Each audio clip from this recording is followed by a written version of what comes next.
The hell? Discord's asking me if I want to use add here. Fuck you, I'm using add here. It's my server, I can do whatever the hell I want. Don't you dare question me.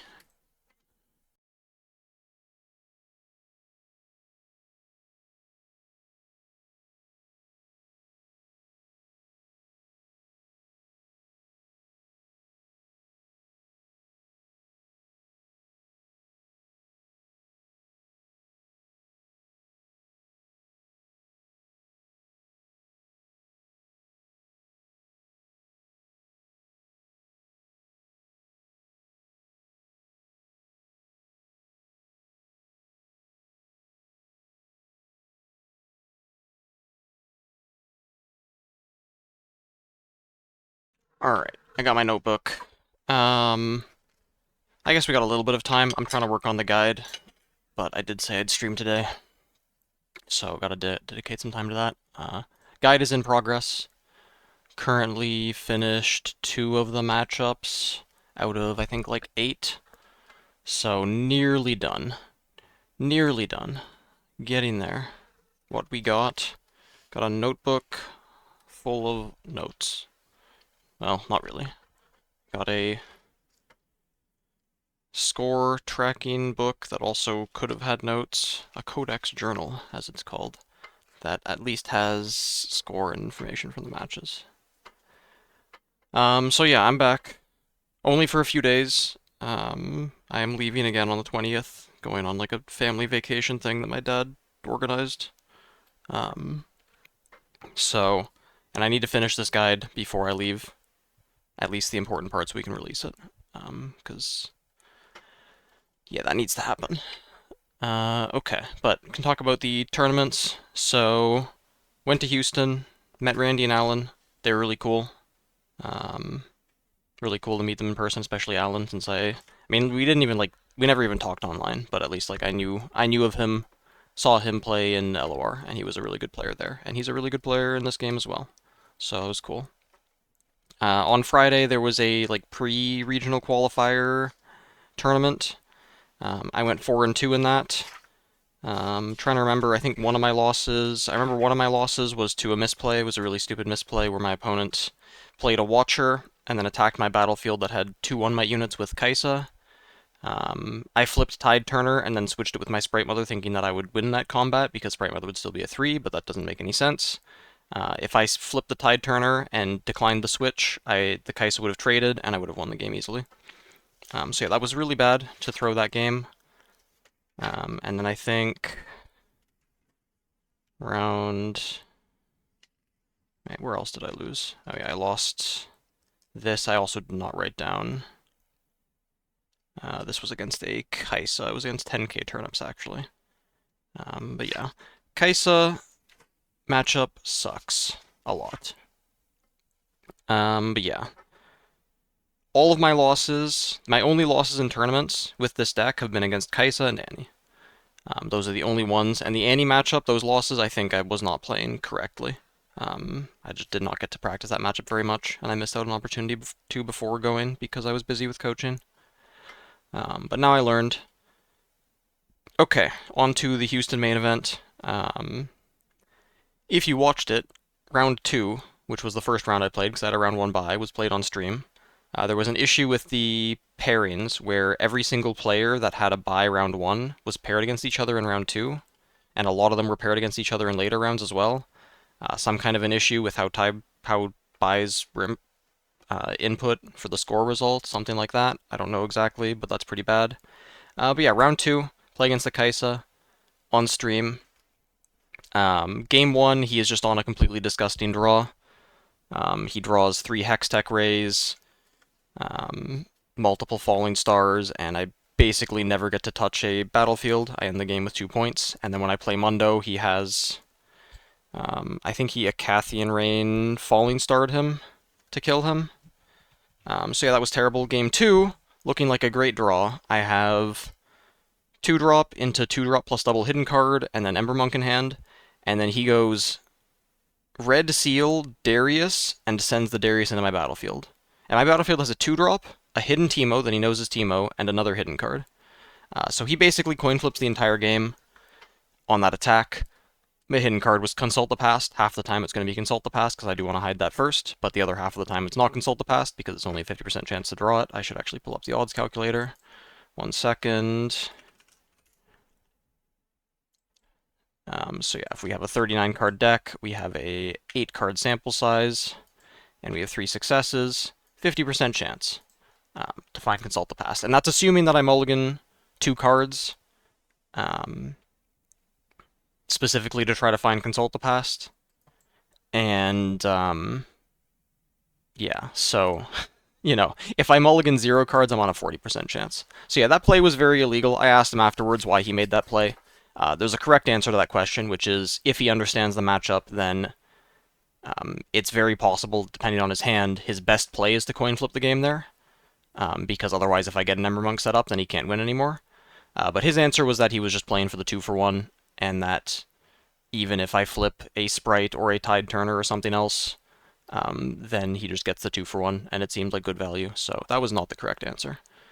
So that was unfortunate to, in my first match of the day, on the stream, to lose it that badly. And some more unfortunate stuff happened in game 2, like immediately afterwards, where I had a student in my base, and I had stack deck and a Sprite Call in hand. And if I find Stupefy off of the stack deck, I can have my student go up to 5 might, and his Darius go down to 4, have my student kill his Darius, and then have my Sprite kill his other unit on the other battlefield. Don't find the Stupefy, have to trade my student into his Darius. Then I had another card with the Sprite, and he goes, Accelerate Kaisa, send it into the Sprite. So, and it's a second Consult the Past. So, I mean, he got me. What can you do? Round 3 was against another Kaisa. Had a very close game 1. Game 2 got smashed, and then game 3 I won. One thing, I did not start writing down the result of die rolls game 1 or what my opponent's legend was. So I'm basing it off of, I wrote down like cards that I read were in their hand. I don't know if this is going to pick up on camera. Close enough. So I mean, I can see that there's like, it says Hex Deck right here. It says Ray. So I know it was against the Kaisa. That's how I know, at least for this. So win that. Round 4 against another Kaisa, win that. Round 5 against an Annie, it looks like. I won that, and pretty convincingly. 2-1. Though there was one interesting thing that happened in this round, I remember, where I had a Sprite on a battlefield and I hit a card with it, and my opponent could have sent, I believe could have sent either his Kaisa, I think he either had a Kaisa in play or a 2-drop, and he could have sent it to the other battlefield to score a point, but instead he just played a unit from his hand and passed his turn, and he thought that I wouldn't have a window to play the hidden card before the Sprite died, when in fact I have 2 windows to play it. One from his Annie trigger, and one from the Sprite temporary trigger. So I did get a bit of an advantage there when he made that mistake. Round 6, went against the Master Yi. Game 1 was close, and then game 2, he scored 0 points game 2. What the hell happened here? Alright, I guess I, like, gusted him. What? Okay, I don't even know how he scored 0 points game 2, but apparently that happened. Round 7.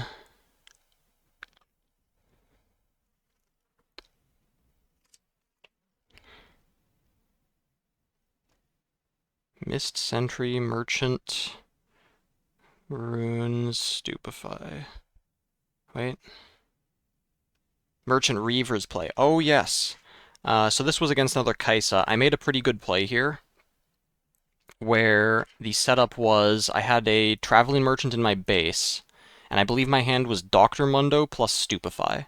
And he had, I think, a Lecturing Yordle on Reaver's row.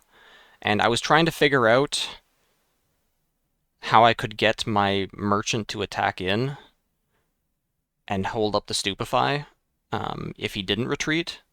And I realized that because Reaver's row is the on-defend trigger, this might even be wrong. I'm not sure if the move trigger happens before the on-defend. I'm not actually sure. I might have even done this wrong. But what I did, someone can tell me whether or not this actually works, but I sent the Merchant in, I have the move trigger, he has the defend trigger, his trigger resolves first, So he has to choose whether to stay or leave. He chose to stay. Then I got to play the Stupefy before my Merchant trigger resolved to stupefy his Yordle to win the combat, draw the card, and then discard the card that I drew with the Merchant. Which I'm actually realizing that might not work. I don't know if move triggers happen before the showdown move trigger does complete. Okay, so my play just did not work. Yeah, I'm only realizing that now. I thought that was a nice play, but it actually doesn't work. If it was an on-attack trigger, my play would have worked. Hey, Sasuke. How's it going? So, round 7, I win that. Round 8, I go against a Master Yi. This, I think I misplayed game 1. I had Singularity and Fight or Flight in my hand, and he had a Master Yi on battlefield and a Fey Folk in base. Might not have even been a Fey Folk, might have just been a random 2-drop. I think what I did was I played the Singularity first, and he used On Guard to save his Master Yi, and then I had to Fight or Flight it in order to score the point. I might not have even used the Fight or Flight, but the better play would have been to try to use Fight or Flight first, see if he uses Defy to stop me from scoring the point, and then if he does, I absolutely destroy him with the Singularity, because then I kill his E plus his other unit. So that was a misplay, that cost me that game, and in the end, we went to time, and we ended up at game 3 going to time, and we tied 7-7, which was actually kind of crazy. He did make a misplay on the last turn. He needed to kill my Dr. Mundo that was holding one battlefield, and he miscalculated how much might he had and used an On Guard that he didn't need to on one of his units to kill the Dr. Mundo, and if he had saved it for the other battlefield, then he would have kept a unit alive, and then I believe he would have won, or it might have still been 7-7. Have I been playtesting set 2 Teemo at all? Not yet. So yeah, that was the tie, and then round 9... I went against another Master Yi, and this one was quite close as well. The big issue I was running into in the Master Yi matchup is if I lost the die roll in game 1, and they brought Vilemaw's Lair, my Traveling Merchant would get stuck on Vilemaw's Lair, and I wouldn't be able to trigger him, and then my Fight or Flight and Tide Turners would also stop working. So it created some really big issues in game 1, where normally this matchup is completely free. If they have any other battlefield, I mean, unless they bring a hold battlefield game 1 and snowball off of that, but if they just bring, like, Dreaming Tree game 1, it's an unlosable matchup. Like, literally, like, I don't care. They can have their Grove of the Godwillow go first game, and they can take it, but the other 2 games, they just can't win. And even the Grove game, it's not like that's auto-win for them. If I have Gust, especially, they can just lose that game very easily. But I ended up 2-1-ing him. I ended up in an awkward spot in one game where my hand was Watcher plus Mundo. And then I had a battlefield set up that wasn't... I think it was like an 8-might battlefield, and he had a White Flame Protector in his base, and a random 2-might unit on the other battlefield. And I had to figure out how I was going to risk the game. If he had a second White Flame Protector, and I tried to play the Watcher to hold, he would just push over and clear me completely. My Mundo wasn't big enough at that point to be that useful either. I think he would have been like 10 might. It was way too early on for him. So I ended up deciding to accelerate the Watcher, and then expecting he pushes one of my battlefields, but then on my next turn I have the choice to either play Mundo while he's at 4 points, and then push in with Watcher plus Mundo on the next turn, or to just accelerate the second Watcher out, and then try to hold and put down the Mundo. And I ended up accelerating the second Watcher. He used his Yi plus On Guard to push the first time, but then the second time he didn't have a Deadbloom Predator. Ari have a flaw in mid-range Yi? What? Ari is just worse than mid-range Yi. She doesn't get Unyielding Spirit. And that's a big issue. So, made it to day 2. Unfortunately, in day 2, I played like absolute garbage. I guess one other thing to add is that playing green Ari and Yi for extra points, no, that's terrible. You don't even... She can't hold the battlefield on her own, and you don't want... No. So yeah, this match against the Kai'Sa, game 1 I won really convincingly. Game 2 I played terribly. I hid a Consult the Past instead of a Teemo when we were on Grove, and I just needed to hold.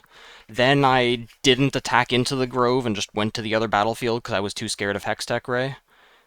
So then I lost that game. I could have won that game. Then in game 3, what the hell did I even do? Oh yeah, he had like a student on a battlefield and 3 mana open, and I attacked into it instead of just developing my base. I think I sent a sprite into it. I think I had, what was it? I forget what I had exactly, but I sent one unit into the student. He played one spell, and then I sent a sprite. Oh no, I had a sprite and Stupefy. And I expected that he didn't have Stupefy in his hand because he used, I think, a Cleave to push my battlefield when he could have used Stupefy instead. So I expected he didn't have Stupefy, and I thought if he has only one Stupefy, I can still get the trade. So I sent a sprite into his student, he stupefied it. I stupefied his student, and then he played the second Stupefy, which was just absolutely disgusting. But I should not have lost either of these games. So that really pissed me off. I was very tilted at myself the rest of the trip. Because the thing is, there were 3 Teemos that made it to top 64, and one of them had better tiebreakers than me after this match. So I missed out on the Teemo best placement prize, which turns out is worth like $50,000. So fuck me. That, yeah, that fucking sucked. And it sucked for the rest of the trip too, because turned out that tomorrow we went to go and grade. Alan ZQ won the Kaisa best placement card, and we went the next day to go get it graded. So then the entire time we went along with one of the guys from Challenger TCG who won the Yi best placement. He got second place. We went to go get them graded, and the entire time I'm sitting there like I could have had a fucking Teemo. I literally could have just had this Teemo and been getting it graded and everything, and instead I just don't because I choked. So yeah, that was a bit depressing. I got top 64. It's crazy that that other Teemo got to top 64 with his list. It looks awful. I don't see how it can ever win against Kaisa. And my Randy even played against him in the top 64 and just 2-0'd him easily. So I don't even know how he got there. He should not be able to win the Kaisa matchup. But I mean, he did. He was probably playing better than me, so I'm salty, but congrats to him. I can't. Oh, like I know my list is better, but I was not the better player. Gorka even said I was going to be the best Teemo. No, I should have been the best Teemo. I should have won the round 64 match. And then I saw my opponent in round of 32, top 32, played against a Yi. So if I was playing better on that day, I would have gotten top 16 at least, and I could have gone further. And I am a bit disgusted with myself still. It is like I just need to not think about it, or else I will get tilted. Because it is. Fuck. And that's why I want this to be a short stream, because I'm going to get frustrated with myself again. Alright, let's move on. So we started working on the guide the rest of the week, and then we went to Orlando for the PPG. Send you Orin list. Yeah, you could do that. PPG Orlando. Day 1 on Friday, I ended up going 7-2 overall. Let me see what happened. I started actually counting if I won die roll. So I won the roll round 1, 2-0 against the Kaisa. Round 2, I played against Ali Eldrazi, who ended up winning the 10k, I believe. I won the die roll and 2-0'd him. He didn't draw Aurora either game, so it wasn't really close, but this is also a very favorable matchup for me. Round 3, I played against a Kaisa. I lost the die roll and won 2-1. I wrote down that I shouldn't play around Time Warp in game 2. It was potentially a winnable game if maybe I played Mundo too late or something happened. Something went wrong in this game. Round 4, I played against a Kaisa. Not sure why. Oh, right, this guy requested, this is interesting. I only have one game written down here in the actual score section, because it turns out there's a rule in the tournament rules where each new game you have to start with a fresh sheet without any notes on it. So my opponent requested that I not use the same page for game 2 since I had written down things in it, and I asked the judge to confirm, and the judge confirmed that. So then I had to write on the other page for game 2. I ended up 2-0ing him. Game 2 was very close. Looks like he didn't have Time Warp. He might just not have played it. I think my round 3 opponent told me they didn't even play Time Warp, or at least, yeah. So yeah, win that. Round 5. Round 5 was on stream. I got 2-0'd by an Annie. That was my first non-Kaisa loss. Custom notebook. It is a Codex journal. They make journals for various games that give you like this one has like point tracker and then detailed match information for everything, but there is not enough time in the round to go and write all of this stuff out, or enough time in between rounds to really write anything down. So in this match, I did misplay on game 2. On the very last turn, I used a Gust on my own Sprite Mother, planning to play Singularity plus Sprite Mother to finish the game out. But he ended up being able to barely hold by 1 point, and if I had held the Gust instead, I would have been able to use it to remove a 3-mite unit, and it would have buffed my student that I had in base, and that would have been the difference to go on to game 3. And then we played game 3 out for fun, and it would have been a very close game. And I mean, I don't know, since it was for fun, he might not have been as focused, but he did make a couple of misplays in that game. But it's unfortunate, just very cursed on stream playing matches. Round 6, I lost the die roll.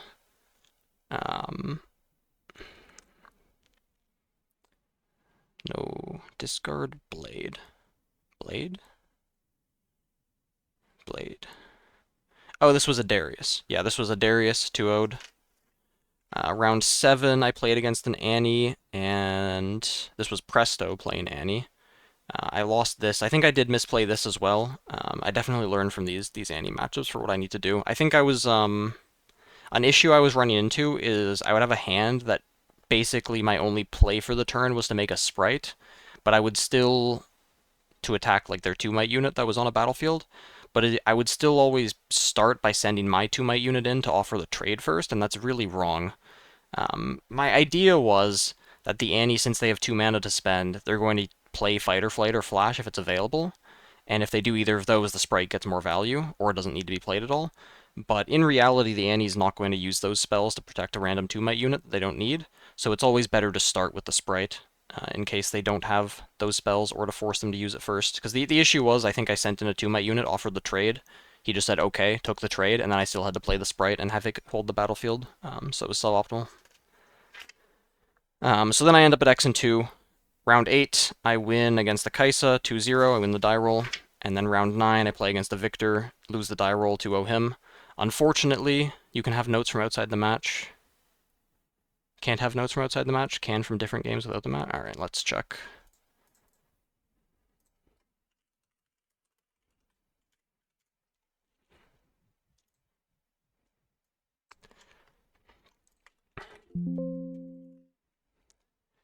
Take written notes, refer to them during games in the same match. Beginning of match must be empty. Can't refer to notes from outside the current game, notes from previous matches. This is inconsistent. So this says that you can take notes during the match and continue to refer to them during any game in the same match. But then this says you can't refer to notes from outside the current game. These are conflicting. So I don't even know what's right. So yeah, I ended up doing 7 and 2. I had the highest game score out of 7 and 2, but they were doing opponent match strength tiebreakers. But unfortunately, the way that it was displayed only showed people's match win percentage as the first tiebreaker when sorting for standings. So at least according to that, I was 9th place. I probably was not, since I lost in round 5. So barely outside of the top 8, and there was no prizes outside of the top 8. So that was disappointing. And then on Saturday, I played against Tariq Patel, who was playing Annie. I think I played this match really badly, but his draws were a bit awkward. And he played into my hidden cards. Like, my hidden cards lined up really well. So I won the die roll and 2-0'd. Round 2, I played against a Kai'Sa. I think I played badly in this match, but he also had some very fortunate draws. He brought in unchecked power, and in game 2 and game 3, the way the game played out, I basically got stuck in situations where I was behind on points and had to commit on both battlefields, and then he could use unchecked power. And I think in one of the games he used unchecked power plus smokescreen to kill my Mundo, in addition to clearing my other battlefield. So it was a bit disgusting. I'm not sure, like I could have played better, but I'm not sure if I could have affected the result of it. So that was a very frustrating loss. Round 3, I played against an Ahri, 2-0'd, won the die roll. Round 4, I played against an Annie, won the die roll, 2-0'd. Round 5, I played against the Set, lost the die roll, 2-0'd.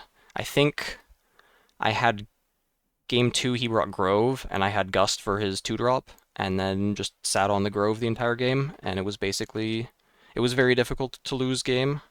I did end up having to hold up a lot of mana each turn to make sure he couldn't clear me out of the battlefield, so I didn't get to use all of my cards in hand. I ended up with a lot of cards in hand, but I still had a massive resource advantage as the game went on. Round 6, went against the Victor, won the die roll 2-0. Round 7, go against the Victor, lose the die roll 2-0. Round 8, I played against the Kai'Sa. Was this on stream too? Oh yeah, this Kai'Sa match was on stream too. Oh my god. This Kai'Sa match was disgusting too. I lose the die roll game 1. He just has basically infinite Hextech Rays and Void Seekers. There's a turn where he had a unit holding each battlefield. I played Singularity and he retreated one. And then I had 2 units in base. I knew he had a Hextech Ray, but I was hoping he had a Smokescreen or Stupefy instead of a Void Seeker, so I attacked in. And then he Void Seekered my Ember Monk after Hextech Ray and my 2-drop. I could have stayed in my base and put a Teemo in my base, but I think I would just be losing from there anyway, because on his turn he would accelerate out Kai'Sa, have 4 mana open, and then still just Hextech Ray. Be able to at least play Hextech Ray and hold the Void Seeker to save his Kai'Sa, so he would be 4 points to 0. I would score my first point and get to set up the battlefield, and then he would score the 5th point by holding, and basically as long as he has Time Warp, which I think he ended up having, he just wins that. Game 2 was also very one-sided in my favor. I'm on Bandletree, and I basically just get to set up 2 or 3 Ember Monks, and I got control of both battlefields pretty early on, so I got 3 hidden cards down. He played Brynn here.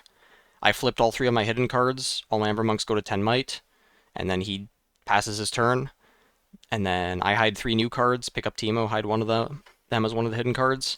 He starts his turn, he retreats Brynn here, plays her again. I flip all of my hidden cards in response, and then he just concedes. And then game 3, the same thing happened, where he just dumped infinite action speed and removal and falling stars on me, and I couldn't do anything, so. Oh yeah, and in game 1, another disgusting thing happened where he double Stupefy Icathian Rained my Mundo. Which, yeah, that was unfortunate. And then round 9, I played against Aikado, who I saw doing his own tournament review earlier. And a similar thing happened where he just had a ton of spells in hand and I couldn't really do anything. I think in one of these games, yeah, I think in game 3 a situation happened where he had Student plus Kai'Sa in his base, and then I got 2-drop plus Ember Monk plus Hidden Teemo set up on War Camp, which is normally very difficult to push, but then he ended up playing Falling Star, Smokescreen, Cleave, clearing that battlefield, conquering the other one with Kai'Sa, and then I didn't have a Sprite in my hand to go over his Student because he tapped out. So then I just lost the game from there. So that was very frustrating, these Kai'Sa losses where I just couldn't do anything. I mean, I'm still winning against a lot of Kai'Sas. Like, I'm still, even with all of these losses, probably 66 to 75% win rate against Kai'Sa. But of course, those are against weaker Kai'Sa players that don't know the matchup as well and are probably making misplays. Whereas the strongest Kai'Sa players, when they get draw hands like that, I just don't get to play the game. So that was frustrating. I decided to switch to Kai'Sa on Sunday, but on Sunday my brain was just like not in it. I won round 1 and round 2, and then round 3 I won as well. Didn't even write down what my opponent was on. And then round 4, I played against an Annie. I misplayed in game 2. He went first, he played a Pouty Poro, and then played a second Pouty Poro on turn 2. And then I decided to Falling Star them instead of trading my Poro into theirs and developing Kaisa. And then he played a Darius, accelerated it out, and then I could just never deal with the Darius. I think I would have won that game if I didn't make that Falling Star play, and then I would have been able to win the match from there. And then round 5, I played against a Yi, and game 1, I forgot that we were on Aspirant's Climb and played Time Warp a turn early, and that basically cost me the game and then cost me the match. So then I just dropped. I just dropped, tilted off the face of the earth, and was very sad. Very sad for the rest of the day. So, and it's like, it's not like things went that badly, but at the end of the day, I come home and top 64 at Houston got nothing, and then got nothing from Orlando either. So, effectively have nothing material to show for it, which is, yeah. Especially when going into it, I was very confident that I'd be the one to win the best placement Teemo. And I know for a fact afterwards that I should have played better and I should have been able to win that and should have been able to do better in the tournament. So, yeah, that's that. But moving on, I've learned from it. I know now that I need to get at least 8 hours of sleep if I want to be able to focus the next day. I need to make sure that I bring a lot of bottles of water to at least have something to drink during and in between rounds, and need to get some kind of snack to be able to eat in between rounds, especially when playing a slow deck like Teemo. Most of my matches go to time or close to time, so there is not that much time to eat anything. You just don't have time to go to get food from somewhere and eat it, especially since I don't eat quickly with the nerves and everything, so it just makes everything more difficult. First TCG, first one that I'm competing in, yeah. Like, I played some MTG in Flesh and Blood and online, like LOR and stuff like that, but I went to like one MTG Grand Prix when I was a teenager, and I went to a couple of Flesh and Blood, I don't even know what they're called, but like basically skirmishes, skirmish equivalent. But I mostly just played online, all of those games. So yeah, the in-person events I'm getting used to. The days are very long, 12 plus hours every day, because every round goes an hour and 15 minutes. And the grind is real. And then there's like the day is that long, and then you have the travel time. So then if you want to add in 8 hours of sleep, there is not much time for anything else. Top 5 in NA for a while, yeah. Unfortunately, that was before Riot started running official events, so it was not during serious event time. Like, I think I fell off the game right before the first World Championship happened. Or maybe not, I don't remember. So I remember the first championship, World Championship, Alan won, and I think that involved the Heimerdinger deck. And that should have been when I was still playing, but I don't remember what happened, why I didn't end up competing in that.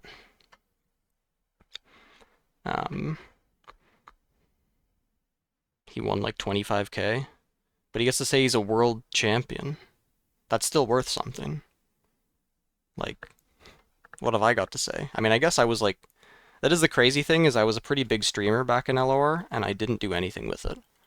I didn't even realize how fortunate I was to have that kind of viewership. But I was so tunnel visioned on just wanting to compete and wanting to be the best that I guess it's not like I didn't care, but it's not how I wanted to succeed.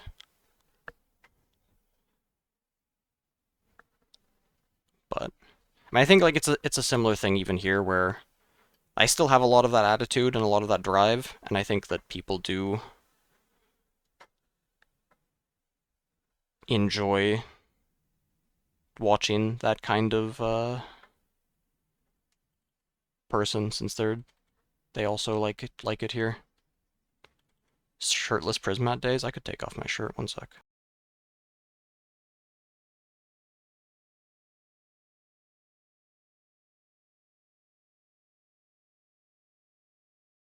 I still go, I mean, not shirtless, but I mean, I guess it is shirtless, like where I wear a robe these days.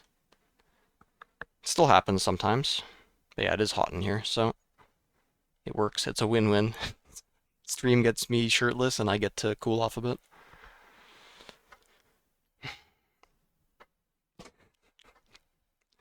And I've got some muscles now, too. Shirtless in winter? It's not even cold. Let's see. It's almost midnight. Let's see how cold it is outside. It's 3 degrees. It's mid-December, and it's 3 degrees outside. Near midnight in Canada. Alright, Orn time. Yes. Orn time. But yeah, hopefully, I mean, I am very sad about what happened, but it was a learning experience. Really appreciate my teammates still supporting me. I don't know. I mean, I guess I'm such a perfectionist that I have a very hard time accepting mistakes or failure. And then I worry that like other people will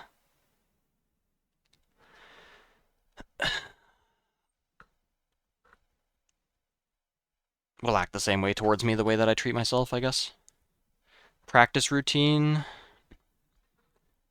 Practice routine is practicing scrimming with teammates in a private Discord. And then also playing some online tournaments, though not nearly as much recently since I've been busy. No problem, Jibs. I did see you did really well with the deck. I don't know if you made top 8 or top 16 with it, but I'm glad that you at least got to... My cat's trying to steal my food. Got to get there. Have a good showing. Alright, so yes, I do see Paper Tree. Hey, thanks for the Prime sub, Sasuke. Oh, this does bring back memories. Shirtless with a cat on my lap. I think that was a thing in LOR. Alright, so come back to battlefields afterwards, but yeah, Paper Tree is a symmetrical star-tipped peak. I mean, I guess the idea behind it is that star-tip peak, you need to get a tempo advantage and keep control over it to get the ramp, whereas with Paper Tree, your opponent can't ignore it because they want to score points. So if you're like a late game deck that wants runes to be ramped, whether you hold it or your opponent holds it is good for you, or if your opponent doesn't score it to deny the ramp, then they're effectively giving you more time because they're sacrificing points. So what do we got? We've got green and blue Ornn. We've got yellow or green seal. Oh my god, colorblind. We have Shurelya's and the Cape only. Green Azir Svelsonger? Alright, hold on. What's a Svelsonger do? Is this a Forge God combo? Blue Ornn is your chosen? Okay, so this is a blue Ornn combo. What does Azir do? Oh, is this a Forge Fire Cape combo? Where you have it attached to another unit, and then you have Azir switch into the battlefield and take the cape to deal an additional 2? Okay, and then you have World Atlas. Add units text to this equipment's text. Yeah, so the equipment has the text, so it doesn't copy a World Atlas. There to give Ornn better movement. And I'll start and say that I think Premonition's really bad.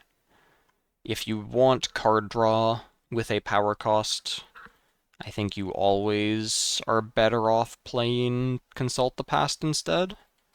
It's much cheaper. Border should be a 3 of. Yeah, this card is insane in any gear deck. It should definitely be a 3 of. Is there not a better way to move the Ornn around? I guess not in these colors. Does he need to move around? I guess he kind of does. I mean, you have Shurelya's for ganking, and then nothing after that. 2 Lonely Poro, 2 Clockwork Keeper? So what is the idea? You equip Svelsonger to Ornn, and then he's big? Prove that it's busted good? You have green seals. These can't pay for premonition. Do you think you're gonna hold? Boy.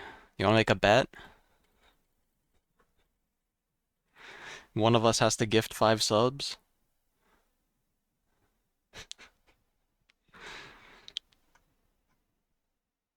Alright, let me find a random deck. Alright, let's see, just a random Azir deck?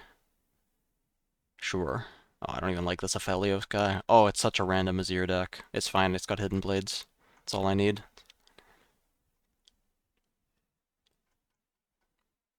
Alright, we go on TTS or TCG Arena.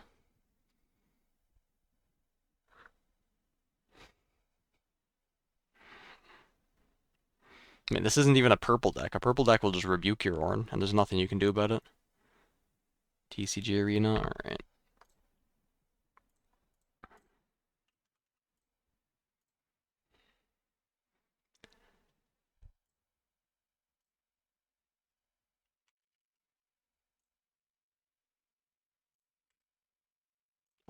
That is not the correct thing. Hold on. Give me it as text. Oh, and it gave me the chosen champion as well. Very cool. Do you have a sideboard? Neither of us has a sideboard? You have a sideboard. Okay, hold on. I've got to get a sideboard in here, don't I? What do I need? I need to have some salvages, probably 3 of them. Hold on. Is Kai'Sa bad next set? No. From what I've heard from Yuge, the Kai'Sa players in China are playing the mech package and then just putting it in Kai'Sa. Alright, what do I need in the sideboard? I probably need the 3rd Defy. And then I definitely want 3 salvages. Where is salvage? Do I need even more gear hate than that? Because I could play even more gear hate than that. I could play this disarming rake guy. Do I want wind wall? What else is even useful? Mystic reversal? No. Imperial decree?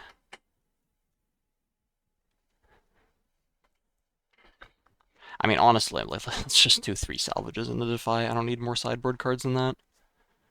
That is good enough.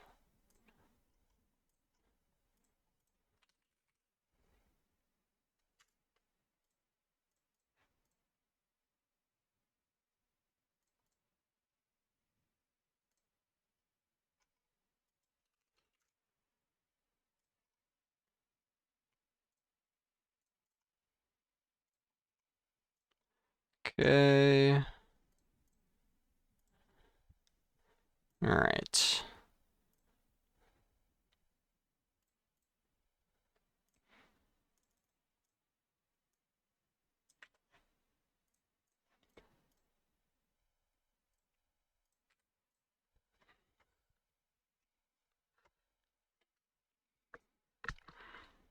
We're running the full best of 3.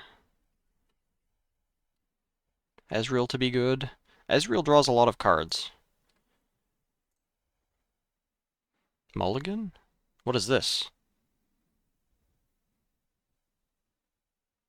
I'll click the mulligan button. Ah, okay. Who's going first, actually? That's an important thing. Can I click on a die roll? No, I can't click on it. Is there a slash roll in Twitch? No, there is not. Okay. Alright, you roll a die if you are not also stuck in mulligan. And then... I mean, I don't think it matters, honestly. Like, I probably... mulligan these 2 anyway. This is fine. Give me 2 more cards. You rolled a 4. Okay. I can beat that. I'll go first. Discord call, sure. Hey, Hailstones, how's it going? God, my hair is too long. It is actually getting excessive. Hello. Hey, what's up? Yeah, I'm about to win 5 subs. It's great. Um, Are you mulliganing right now? yeah, I'm still Okay. deciding. Thanks for the follow, Mania Cokes. Yep, just waiting on you to. Okay. Yeah, I'm good on. Oh yeah, Battlefield. That is important. Let's see. What is probably that? Okay. Okay. All right. Good. Yep. And there you All right. I'll put down this Doran shield and then make token. Let's search for Sand Soldier. Create. How do go. I attach things? Group to you. There we go. All right. I'll play a Plunder Poro. Okay. That's not what I want to do. Just. Okay. A lot of green seals. Alright, what have I got? That's not bad. I'll go to the forge. Yep. Okay, I will pay 1 for this guardian angel. Make a token. Give it the guardian angel, and I'll also put out a lonely poro. Okay. We'll draw a card. Hmm. Um, we'll draw a card. Okay. Okay. Yep.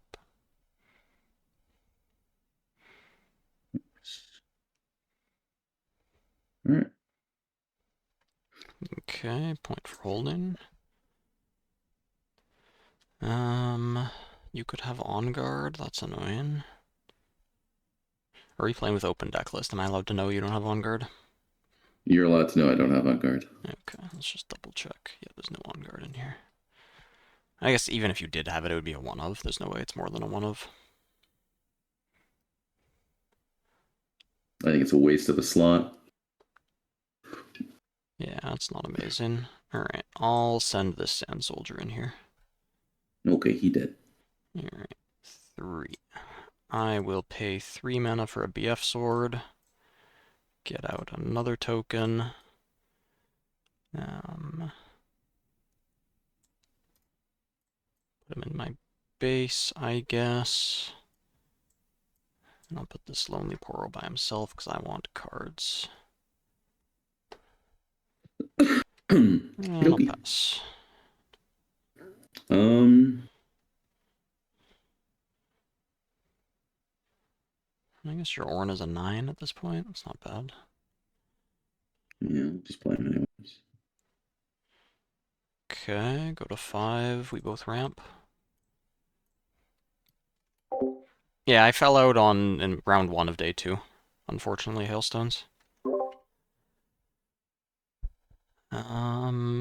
Okay, I guess I'll just do it myself then. I'll Hidden Blade my own Lonely Poro.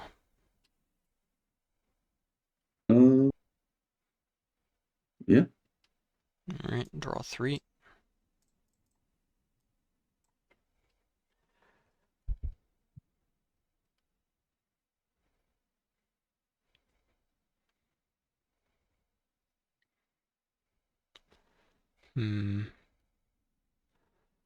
So that's a large unit.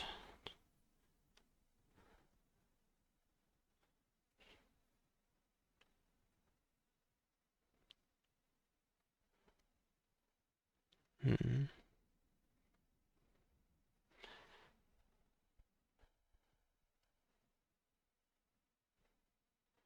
What can I do about it? I guess it's a bit difficult, and I'm only at 5 points.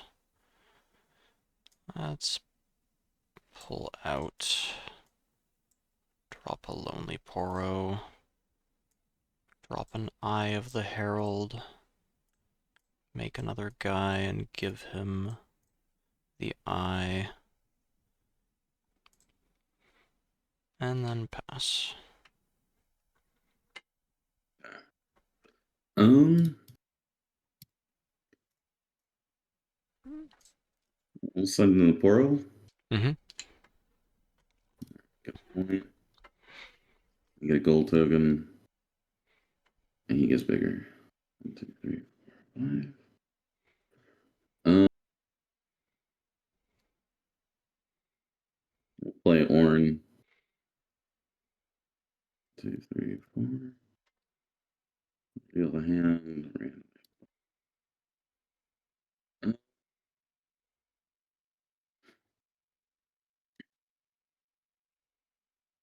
And then, yeah, we'll just loop. Okay. Uh, Yep, you're at 3.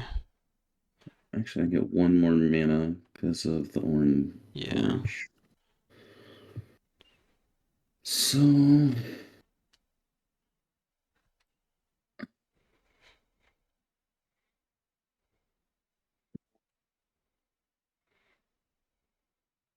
send this to the graveyard and draw a card.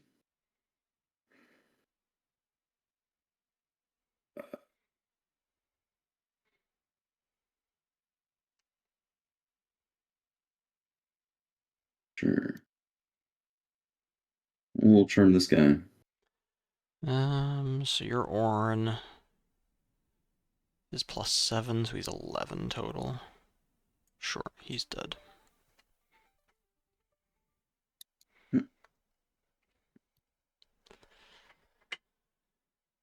Okay.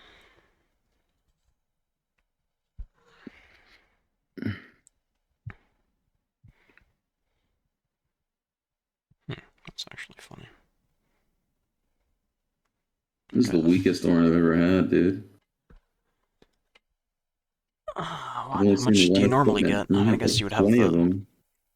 Yeah, I guess if you'd had World Atlas, then you'd have more. Let's see, 3, 5, 8, 10, 11, 12. Yeah, 12. Okay, so that's a bad trade. I will send this guy with tank and this guy with the eye. Okay, we'll take out this one. I got tank. I will do that. Alright, 6. I will play a Doran Shield for 0, actually. Make another Sand Soldier.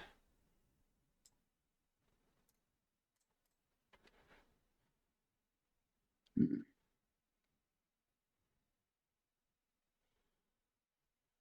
I have so many runes, but it's so difficult to use them. I'll at least put Azir in my base. This is not an action. It is not.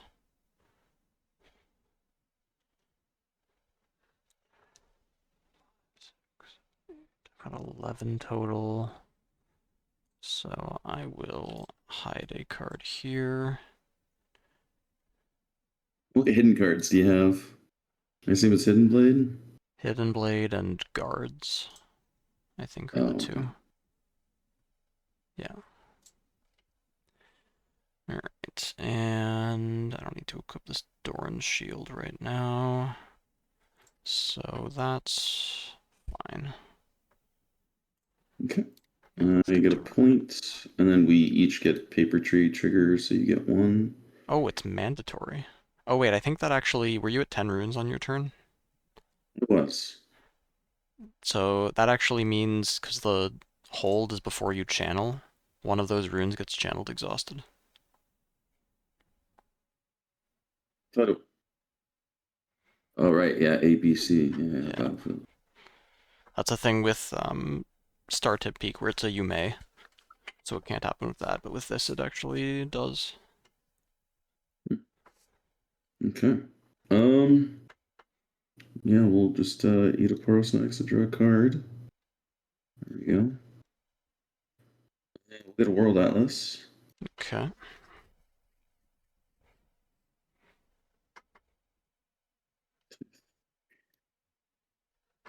Um, Wait, Guardian Angel. Two.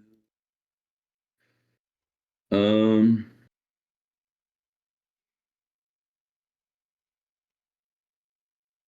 yeah. Send drop border in. Attach this.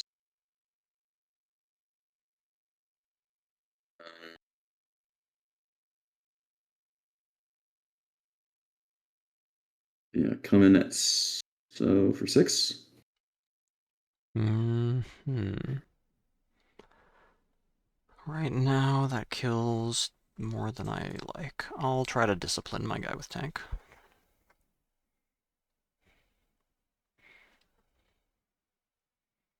Let's see, so if I do that, I go.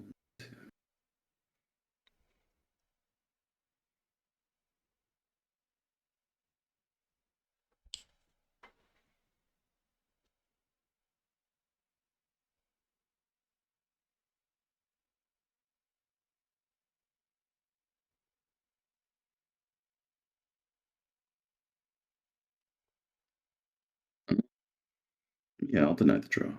Okay. I'll play another discipline on my guy with tank.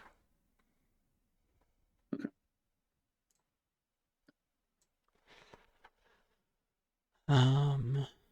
6. So we'll take I'm out the gonna play tank. this guards. And have it take the Doran shield, so I've got 2 units with tank. 1 at 5 and I 1 at 3. see. I see. Okay. So then we take out this one. Okay. This goes, and then we recycle 1.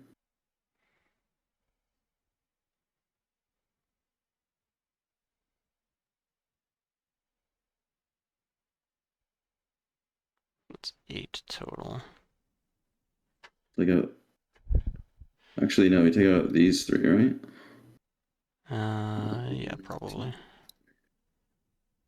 6. I guess, yeah, because I can attach the BF sword anyway. Okay.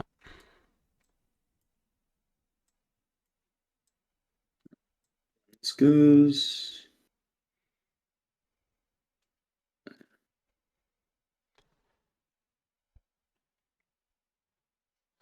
6 total. 2, 3, So he's at 11. 1, 2, 3, 4, 5, 6. Okay. I will play Desert's Call repeated. Ugh. Game 2. Okay. Yeah, I didn't draw any of my equipment. That's crazy. All right. Uh, let's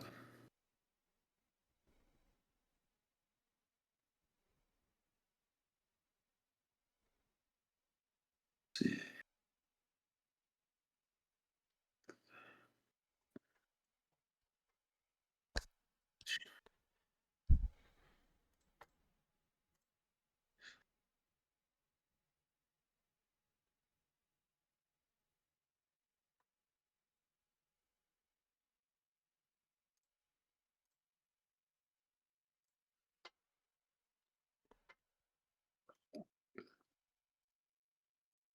Okay.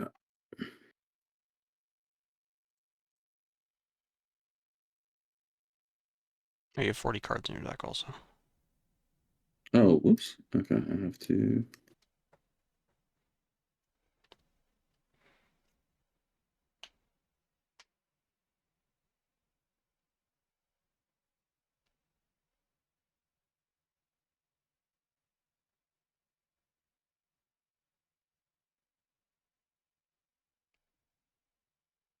Okay.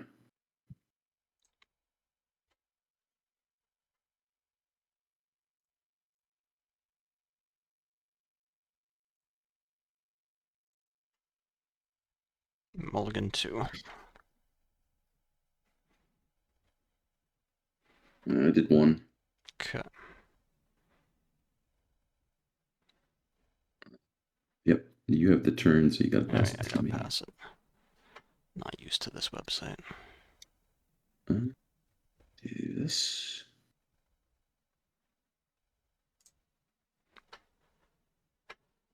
Um,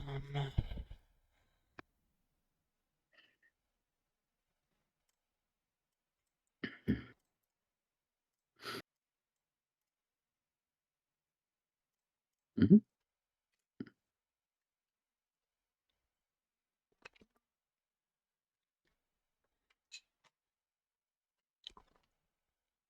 oh, yeah, that is just ready immediately, isn't it?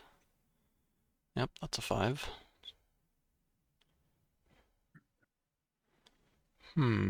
5 with ganking. Alright, I'll go over here, Yep. get my recruit token.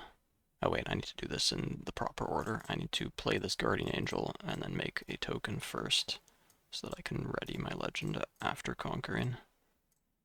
And then make another one. Oh, that's really cool in his ear. Okay. And then that's 6 total holding. That is not as much as I would like, but I guess if you have a World Atlas, then this is terrible. But so is giving away my units for free? A hidden card to play or something? Nope. Isn't it actually better to just move the Herald onto this one then? Oh yeah, I should. Oh wait, can I can't do that before.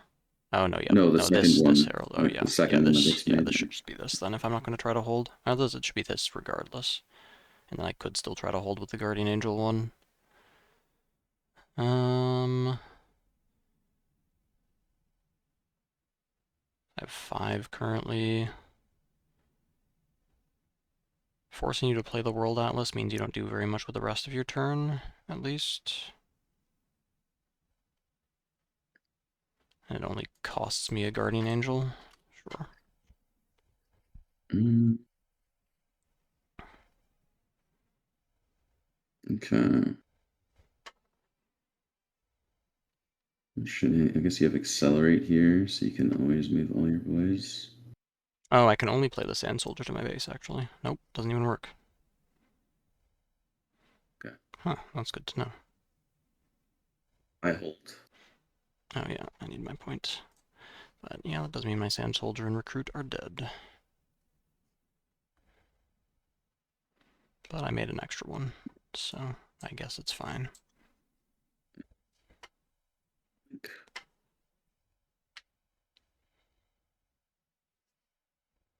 Seal. No, I don't do this.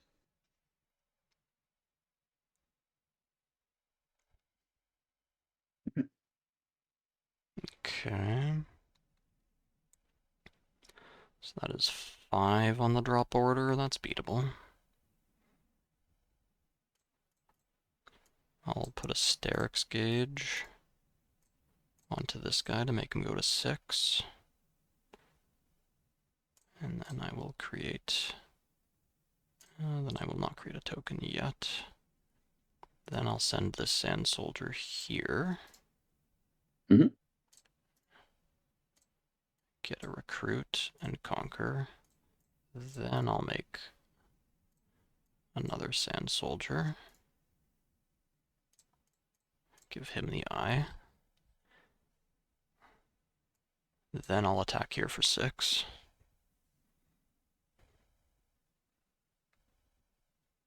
Yep. Pay 1 to ready my legend. Activate him again. If only it was whenever the eye moved. Then I could make a token whenever it just gets weapon mastered around. That I would be a dirty slut. Pass around all day. Yeah. Popping out kids everywhere.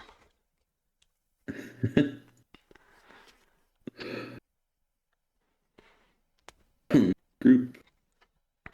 We'll group. So he's got 1, 2, 3, 4. 1, 2, 3, 4, 5. Okay. Alright, 2 points for holding.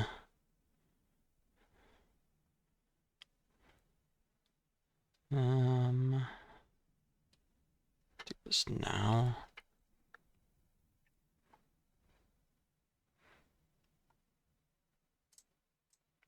I'll salvage the Spellsonger. Sure. Yeah. That's pretty good.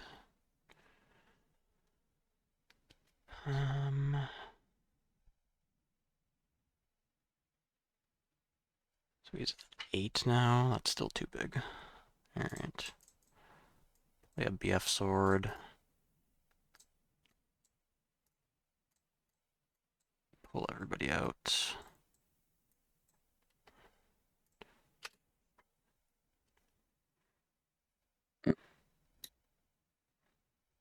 Snacks.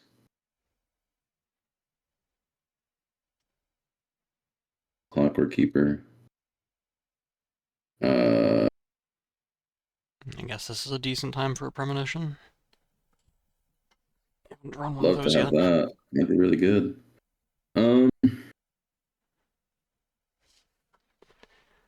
Yep. Get a gold token.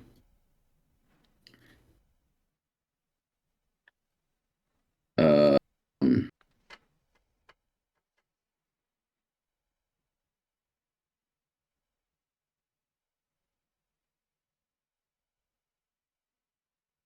like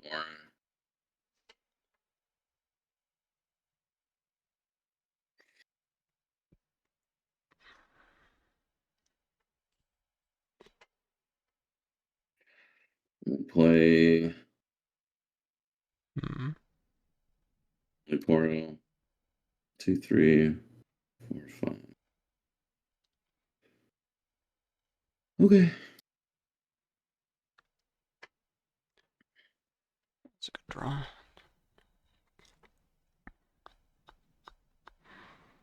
I guess I have the backup for it.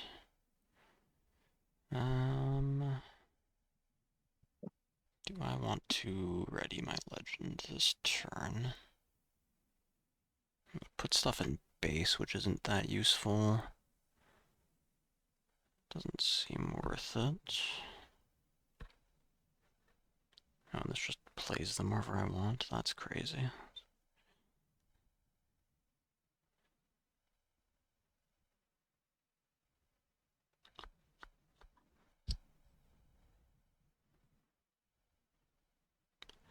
He's at 10 currently. Mm-hmm. Alright, this guy will go here. This guy will go here.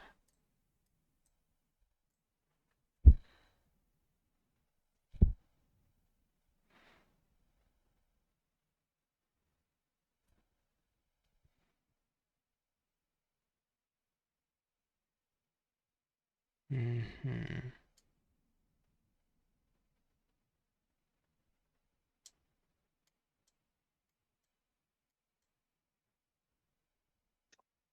That's 13 total.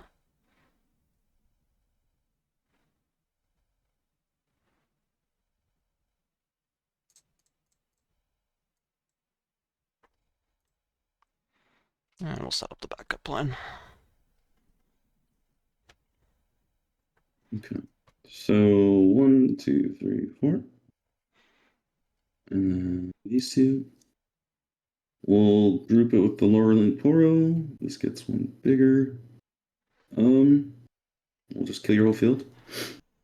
That does kill my whole field if I don't do anything about it. Alright, I forgot that you had that in hand for some reason. Alright, fine. I don't need this whole field, but I'll trade with the Poro at least, with my last token. And draw. Um,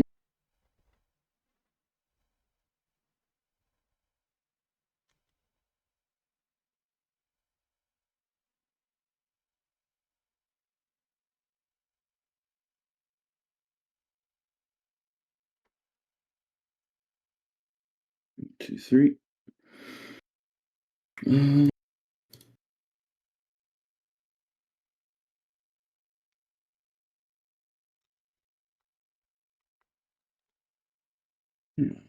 Like this. That's at 7. This is 7. To my 6. Yep. Yeah. I'll play a second Sterix Gauge. So play a Sterix Gauge. Ah. Alright, fine. Guardian Angel dies, this thing goes back. Okay. I get a point.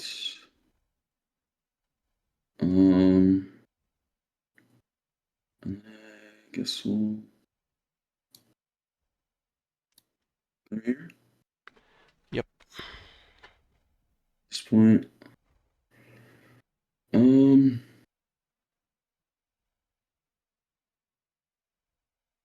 2, 3, 4, 5, 6, 7, 8. No, I think their list was significantly worse, but they played better. Most likely. Yep. 7. Fuck. It's a much worse matchup against Kaisa and Annie, which are Yep. the two main matchups the deck is weakest in anyway. Alright. That's an 8. I know that is plus 8, so it's a 10. So I could give a BF sword, yeah, so I could give a BF sword and throw a trade into that. And then 1,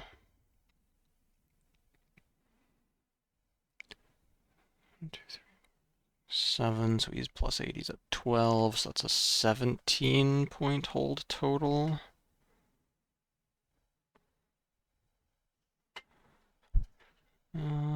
Can I just win this turn? I equip this trade.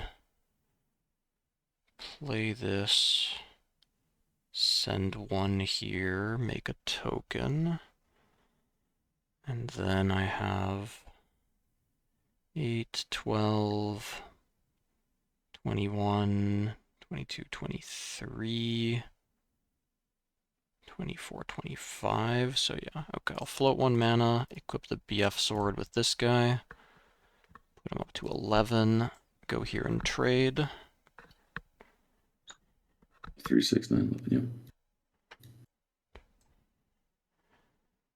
Then I will pay 6.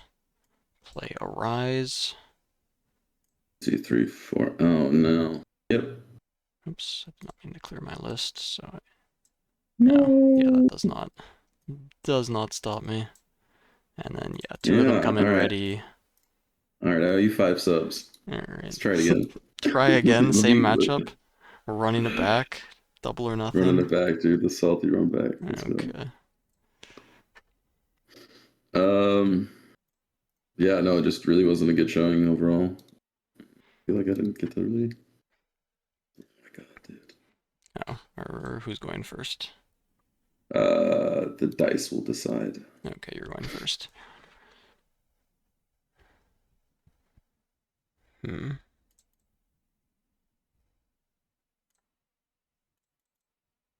Okay. Go ahead. Sure.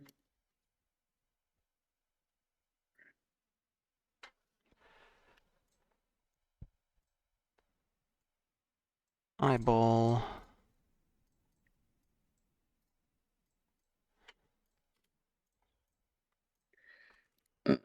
This. Bounce. Why are my tokens stuck in there and I can't click on them? Oh, something weird's going on actually. I'm gonna refresh. No, I don't think I can refresh. Oh, is it lagging? Did it make multiple recruits? Looks like it. What is happening? Are you able to move? No, something weird happened. I guess I tried to make the recruits too quickly. I think if I refresh, it'll just kick me out. Can you destroy the recruits? Probably not. No, only interact with the recruits. Alright. I could screenshot my hand and we could just restart. I can leave and restart again. Okay. Wait, what is happening? Oh no, something. Oh, okay, I think I see what happened. I closed the menu for making tokens, and then it just broke. All right. Apparently, if you don't move anything, I can refresh and rejoin. I guess with the direct connect, I can just come back in. Okay, yeah, Hey, we're let's good. go. All right. I don't know why this happened, but I wanted to have the tokens on my quick list. All right. You did not play a unit. Nope. I will not need the orange forge, but I guess I don't really need to give you ramp either. So recruit, point, BF sword, Oops, that's Sam 5 for the total. soldier. Need to No, pay one more. I've got the forge. Oh I'll shit, pay you're right. one Okay. less. Huge deal. Mhm. So you get to equip both of those Uh, immediately. That's not bad when yep. I'm on 1 point.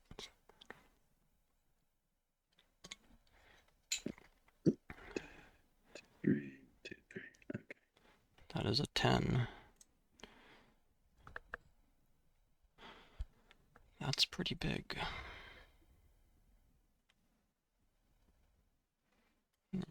You're coming back. I will play this Doran's shield for 0.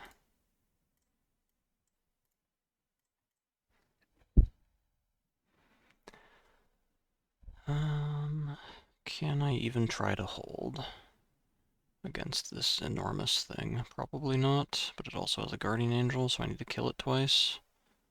That's really annoying.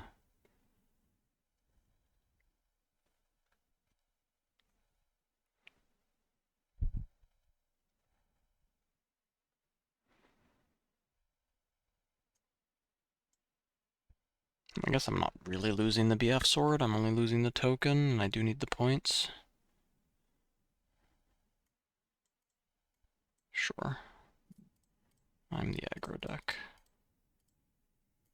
I'll make 2 more. Mm-hmm.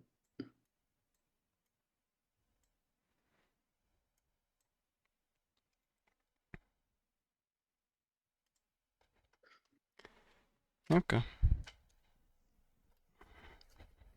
All right.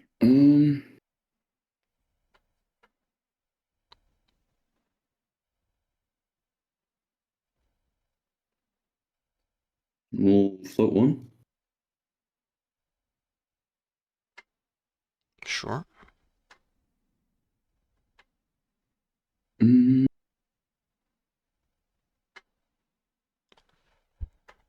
Oh, you want the forge instead. Okay. not good. Yep. All right. The points. Yeah, I mean, I want the ramp actually as the main reason. And then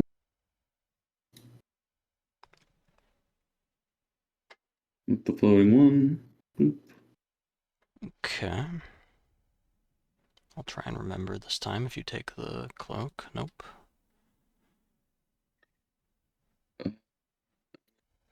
Just do this.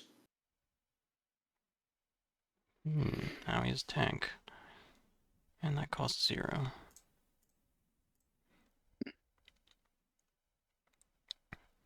Get the ramp. So he's at 12. How much do I have?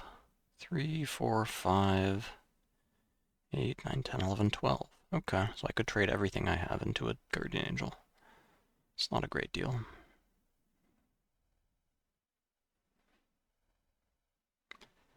Can I do better than that? Not really. But you're also going to World Atlas me. And you have Spellsonger. That's a problem.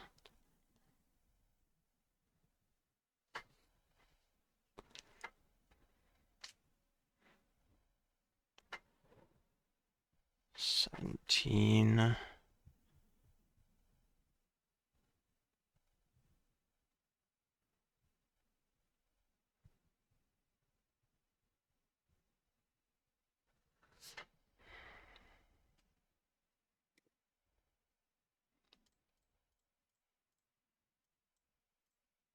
Accelerate Azir. Mhm.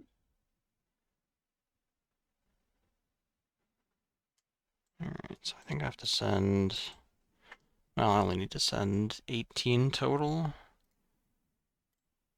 So 1, 2, 3, 4, 4, 8, 17. Yep. 13, 16. I'll send 18, so I'm +1 and get to keep 1 unit here. All right, you can keep the 1 recruit. I guess the one question is, I want to play this anyway, so I will I'll keep... Hold on, I'll keep a recruit and this guy back and play Sterak's Gauge. Oh wait, I don't need to move them as well, because when Azir attacks, so all of these are readied, because Azir pulls them in with his ability.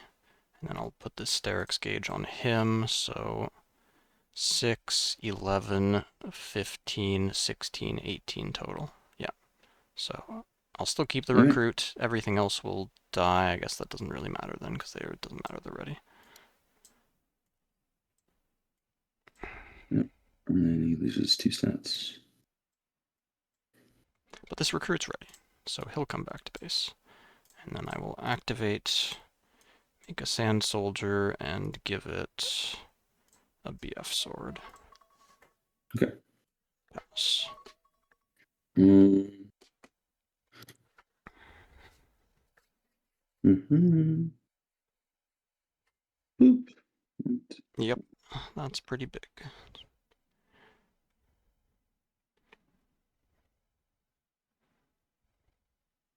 Cycle 1.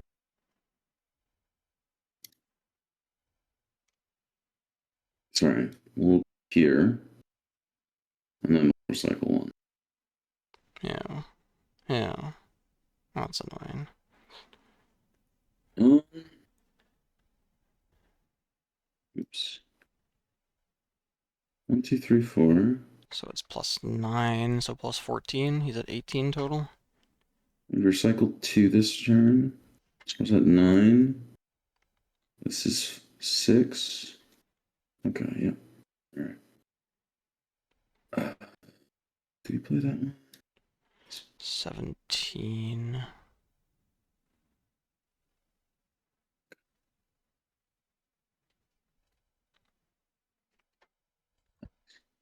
Hmm.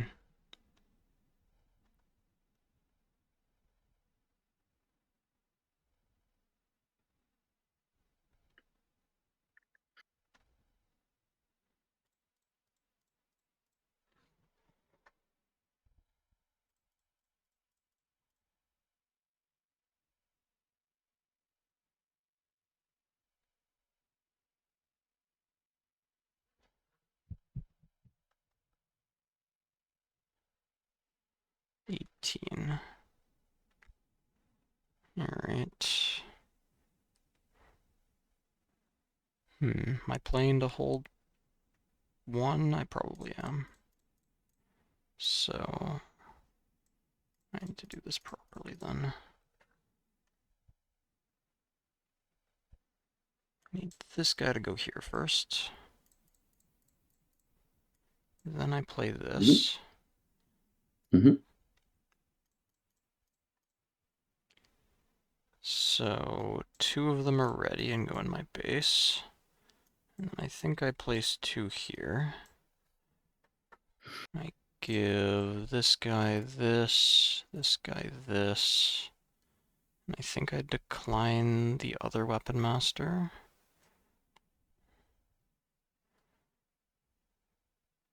So 3, 13, 14, 15, 16, 17, 18, 19 against your 18 currently. 19. No, you should only be 1, 2, 3, 4, +9 5. from your And then equipment. plus Why 4. 5? Or Oh, 4? you're right. Yeah. You're right. Yeah.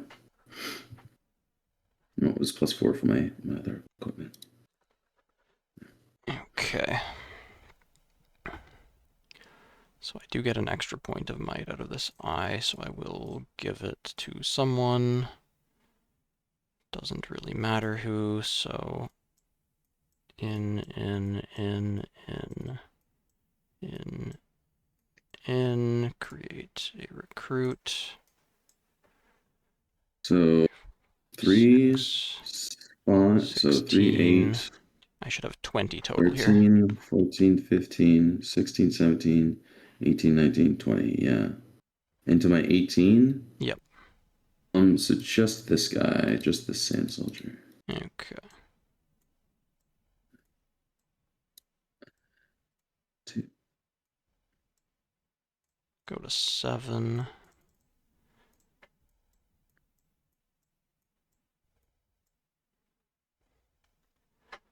Okay. I'll pay 2 for a Desert's Call.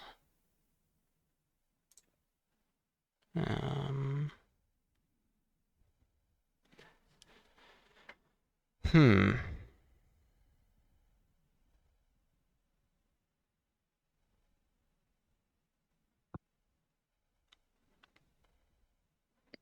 I'll defy your defy. Okay.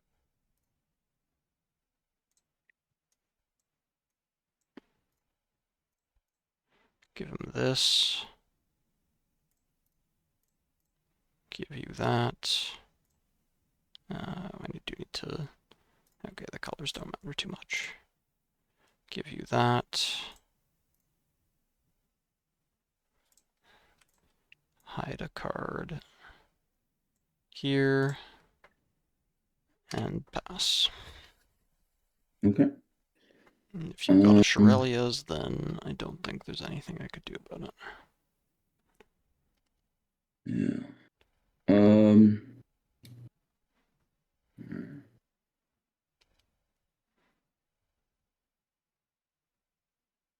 You. I guess that also does pretty well.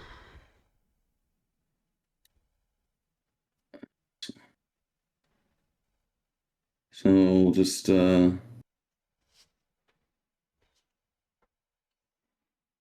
clear this field. So I've got 4 HP left over. Yep, everything trades. Sure. And then yeah, you click over. And then this got a counter, this got a counter. Better do this.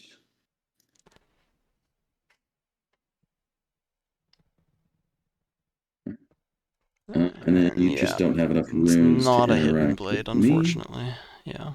Yeah, you wouldn't be able to Oh hidden yeah, I blade wouldn't me. be able to hidden blade you anyway. Oh yeah, I would need to save runes. Yep. Okay. Game 2. Is there a concede button? No. It's just a go next. I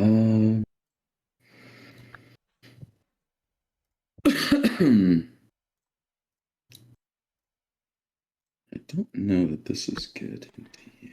I guess it's good into that.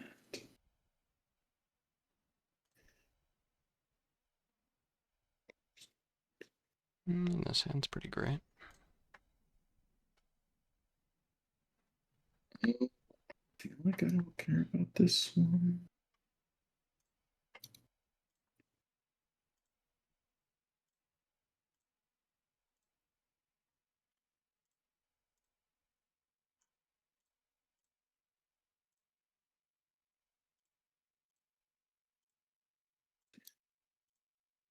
Okay.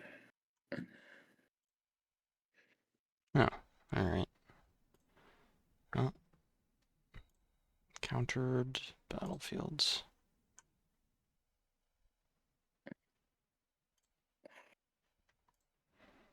Let's do this.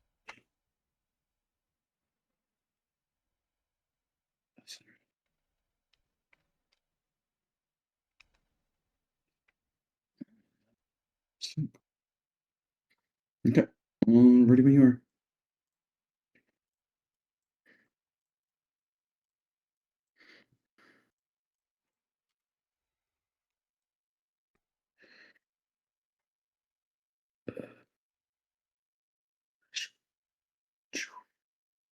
Wow, that's an Azir start.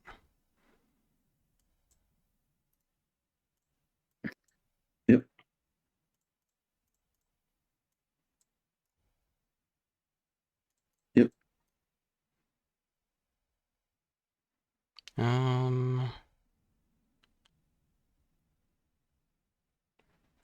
think I want 5 here. To do that.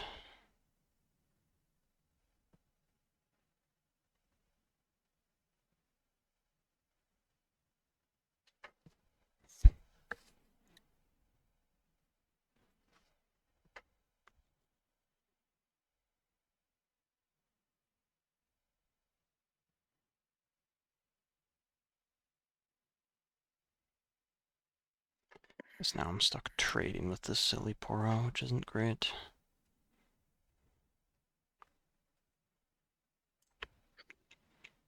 Hmm.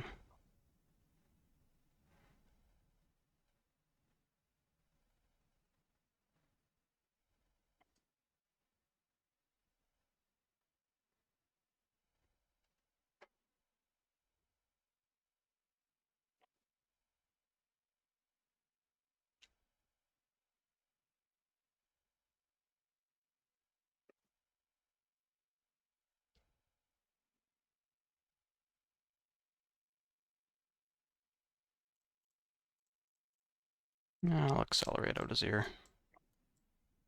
Okay.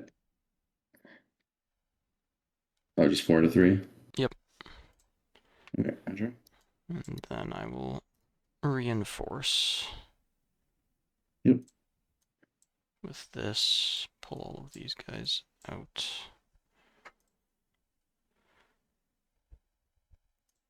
Pass.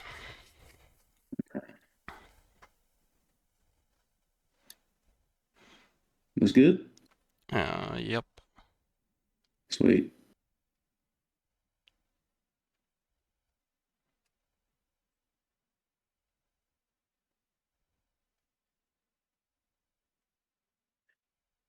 Yep.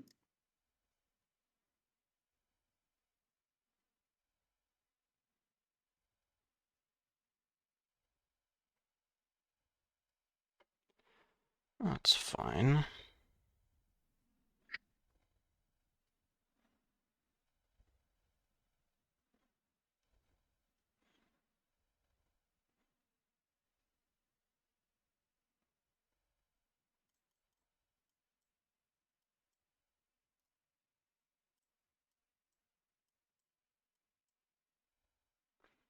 I'll send 3 against your plundering Poro. Alright, you lose a Sand Soldier. And did I get my point for holding this turn? I did not, so I'm at 6.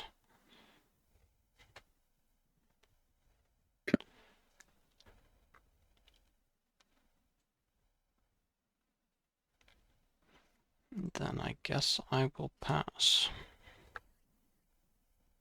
Okay. 2, 3, 4. 5. Group. Group. Okay.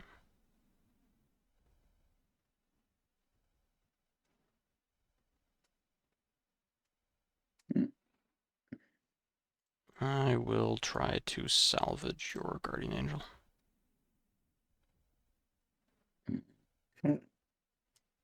Or actually, no. Sorry. Not so fast. Oh, okay. Yep. Um,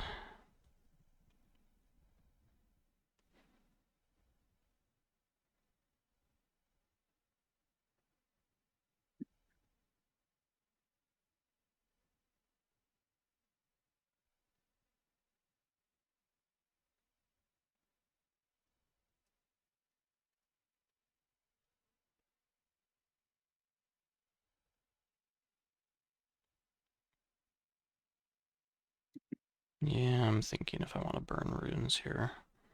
Probably do. I'll try to thwonk your Orin. Okay, now we'll define. Okay. That's fine then. Okay. Point for holding.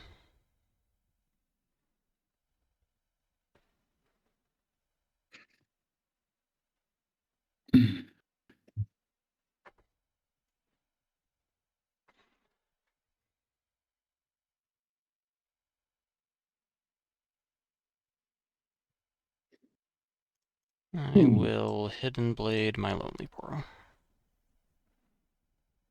Sure.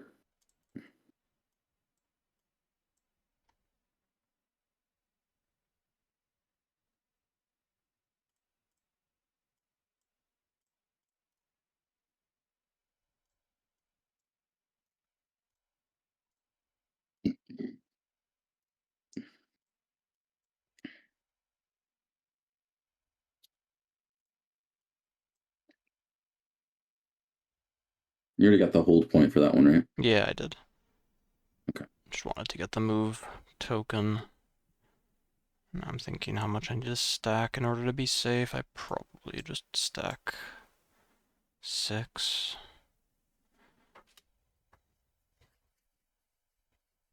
Okay. So World Atlas triggers. I get a hold point. One gets too bigger.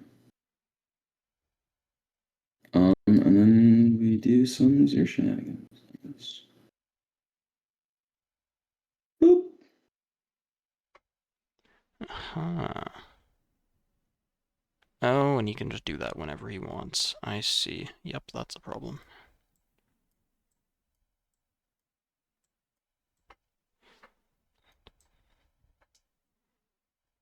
It's 7. Okay, I just tapped one too many.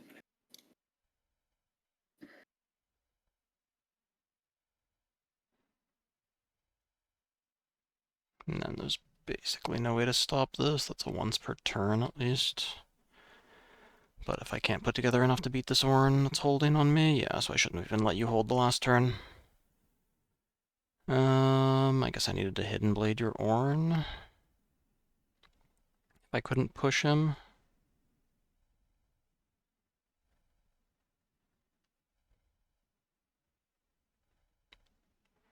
$15 total. I have 8. Unfortunately, I don't have my big gear developed, which is very bad. I think I just have to take a turn off again.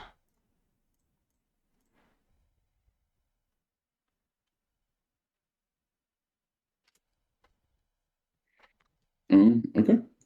We go to 8. And then I get 2 more tokens.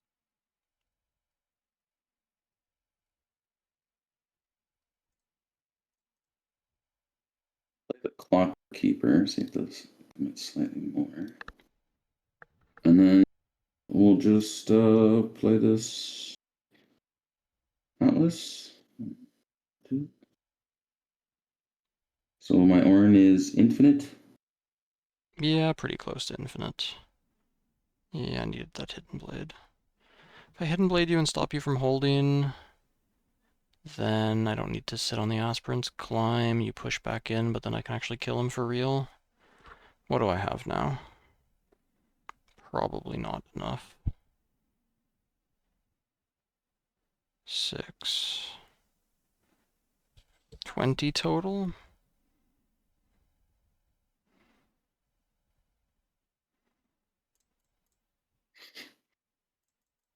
Okay, so I need to play this Sterix Gauge. Give it to a soldier. Play this Arise. Windwall. You have Windwall? Okay. Okay, then. Yeah, I guess I need, like, Call the Week or something. Hmm. Can't Told score you, points Orin's fast sick. enough. This is what normally happens. Those first 2 games were like weird anomalies, man. If I didn't lose all of my board, I still probably had a chance, right? Or if I hidden, yeah, A decent if I Hidden shot, Blade, yeah. I just need to Hidden Blade your Orin and burn the 3 runes and then wait. Yeah, but then I would have drawn into my Shirelias this turn off the clockwork, so it definitely would have been possible for you Now, yeah, to you win. draw the cards now. You get Shirelias, because I can't hold well enough. And I had the second Thwonk, but this card I should have sideboarded out. But Discipline isn't good either. Oh, you had Yeah. all of the counters. Okay. Yeah, I decided to not so fast and a third and a wind wall into you. And it's just like, how do I lose? Hmm.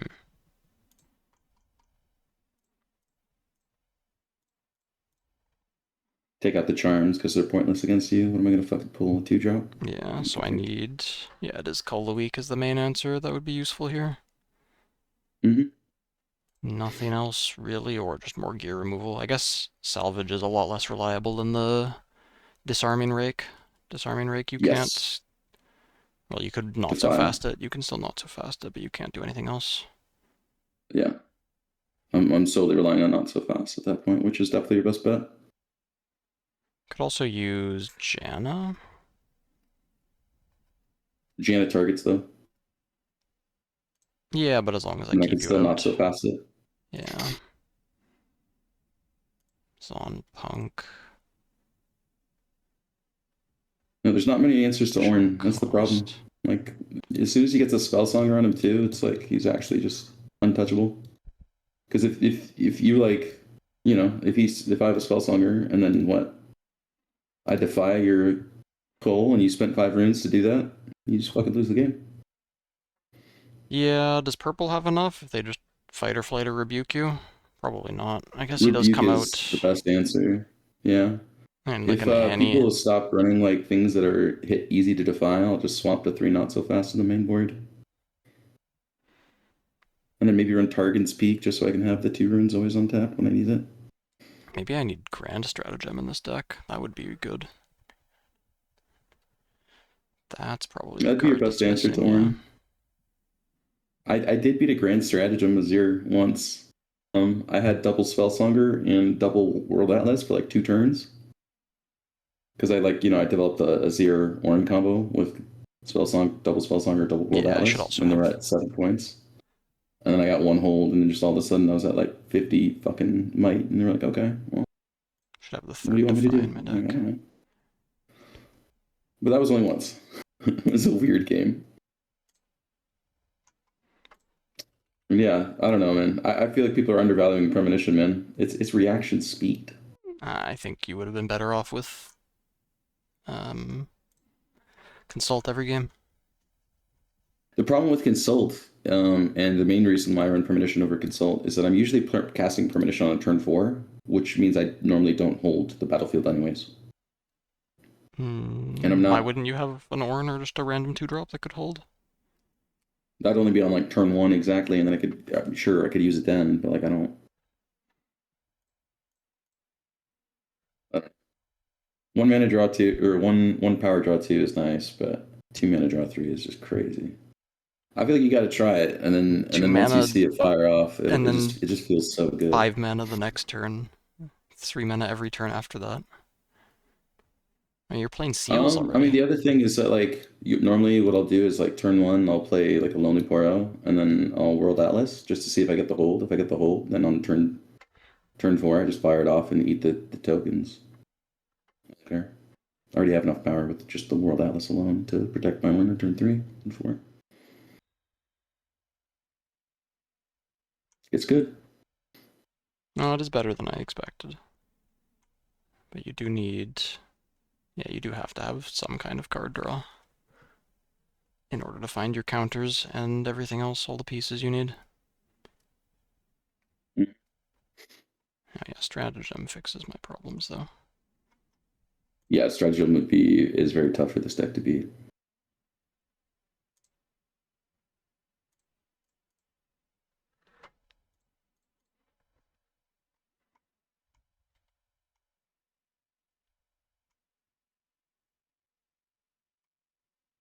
And that's good to have in addition to Arise as a finisher. Works with the Herald, works really well with his ear. If he's already set up in base, I can stratagem, push all the tokens in, and then push him on the other battlefield too. Maybe Thwonk is... Yeah, is there a I way to think give Thwonk is yourself really good. ganking in Azir? No, but I can push with all the tokens on one battlefield and keep Azir back, and then Azir can go by himself and pull everything else over. Oh, okay. Yo, Azir's crazy. That's Yeah, wild. yeah. I guess the other thing too, if you don't have the green Azir, like you need the Ornn always happens, but you need the Guardian Angel, you need the counters, and you need the green Azir to all come together. I don't need Green Azir GA. or Um, Shurelya's. I think you I need need GA. Spellslonger or GA, but GA is obviously the If you better of didn't the have two. GA, then I Hidden Blade you and just get rid of it. Or I push in everything, because I could have thrown my entire board into it. It's just not worth it with the GA there. Like, you might need Yeah. Zhonya's in addition to GA's. I was testing it. I ended up taking it back out, but yeah. I mean, my other thing is like Charm. Charm is like I don't know if it belongs in the sideboard or not. Maybe like I take out or take out the Charm and put in like a third Azir, and then Is there I anything don't that you know, need to charm? Because as a value card, you third don't one as well. need it. It's usually just like big bodies that they're just holding back to just like overtake my Ornn. Or just to cheese the early game and How's deny it like going, some mental Ikato? pressure that a player is able to put on by just holding the other battlefield.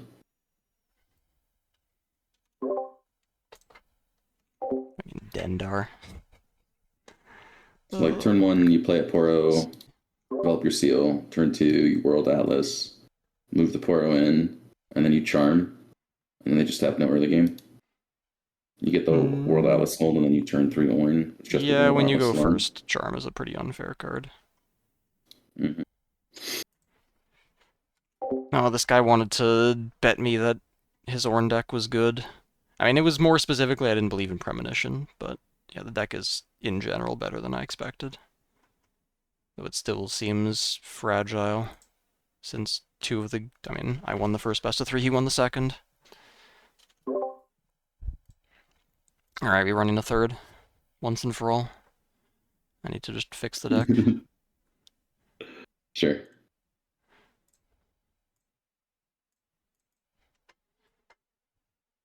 Alright, get these Aphelioses out of my deck. And give me stratagems.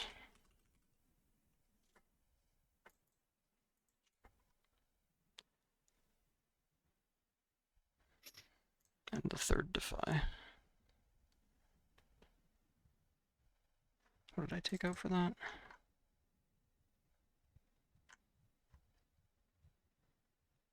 Maybe it's third spell. So Oh yeah, Lonely Poro. and the one so fast over the charm. Is it ever third spell slonger plus one not so fast in the main board over the charms? Yeah, I think a Spellsonger is way better to have. Non-Aurora MF? It's hard to say if MF or Keep going Aurelia, back or and not forth on the Aurelia, Sivir charms will be because when they're better. good, they're fucking game Because they're the winning. same colors, and they're both going to play aggressively. It just depends on which one can... Like, either Sivir's going to use Purple Ezreal and stuff like that for card draw, or MF gets to use Spirit Wheel for card draw. So whichever one ends up being better at that is going to be good. How do I enjoy playing Kai'Sa? I was playing terribly. I went 3 and 2 and just dropped. Brain was not in it. If Brain was in it, then I would have been 5 and 0, but it was not. And then I would have been having a great time.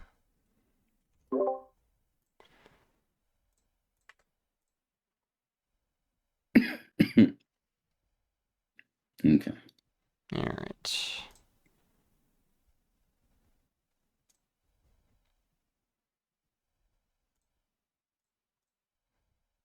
Leash. Alright. Get to go first again. Yep. Alright. Fuck. You hate to see it.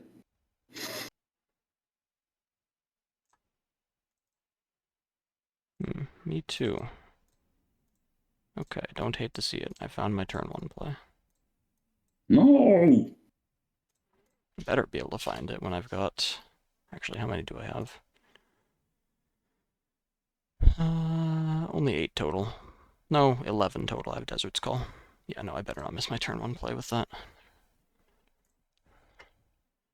Alright, Forge. point. 3 mana BF sword. Sand soldier it. Mhm. It is if I don't have Orn's Forge to make it cost 1 less. Then it's quite good. And you also really need to have one of these so that you can, well, in most matchups where you're trading units constantly, then it's good Yeah, to have one okay. of these. But in this matchup, it's not as important to have a 3 might gear since there's only going to be a few combats per game. Okay. Now what? Don't really want to play this. I guess I might as well.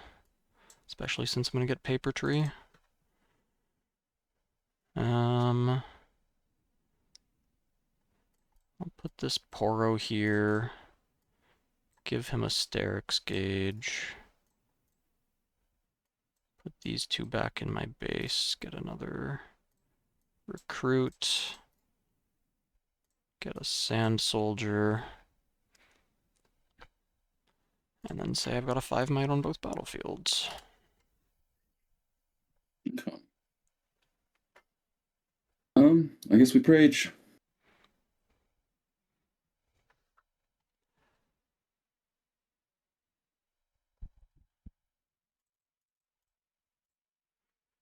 Okay, now what?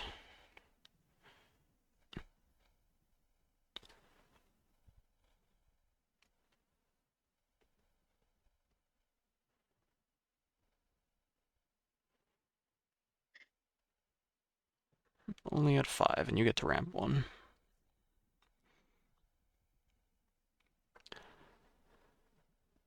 Hmm.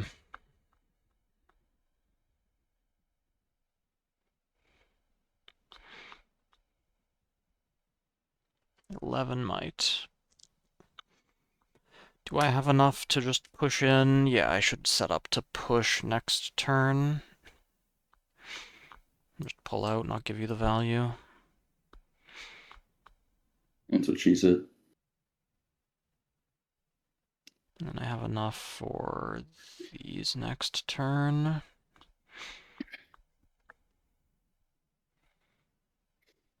I'm gonna have 9 runes, so then I have all 3 of these. Okay, that's great. So, get me a Sand Soldier, and get me a Nazir. Okay. 2, 3, 4, 5, 6.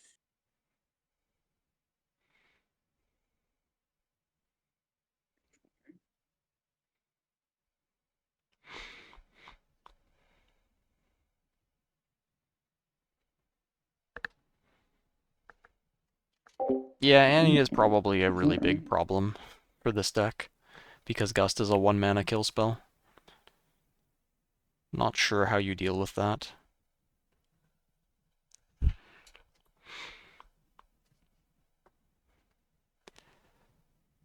But Annie might be a problem for every deck in the game.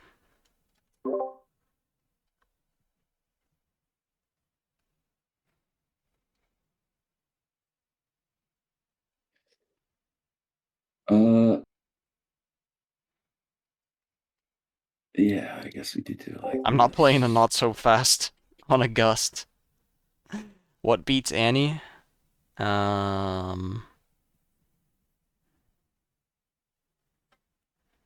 Maybe a deck that's just a big pile of removal that kills all her units forever? Other than that, I don't know. Themselves? They do lose to themselves sometimes. Sona with Spellsonger? No.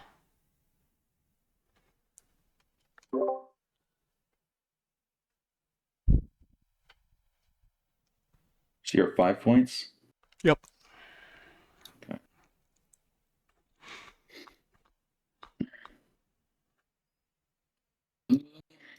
Getting... Oh boy. Okay. And you give me the battlefields. Okay, then... Interesting. So anything not holding... I guess I could just go to 7 with some trash tokens. And continue waiting. That's probably a very bad idea, though. Can I set up to hold? Depends how many counters you have available.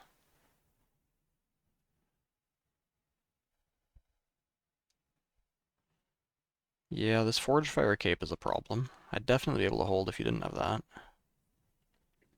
Yeah, it's pretty good. Um... I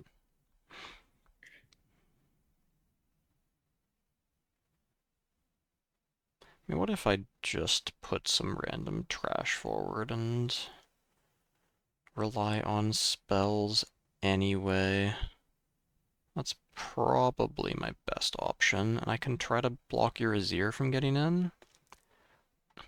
I put 6 on each battlefield. It's not bad. I guess the Lonely Poro would be not lonely anymore, though. That's a bit bad.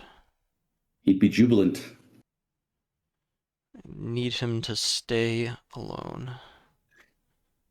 Social distancing.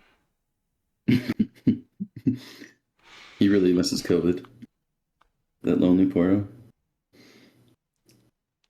Hmm.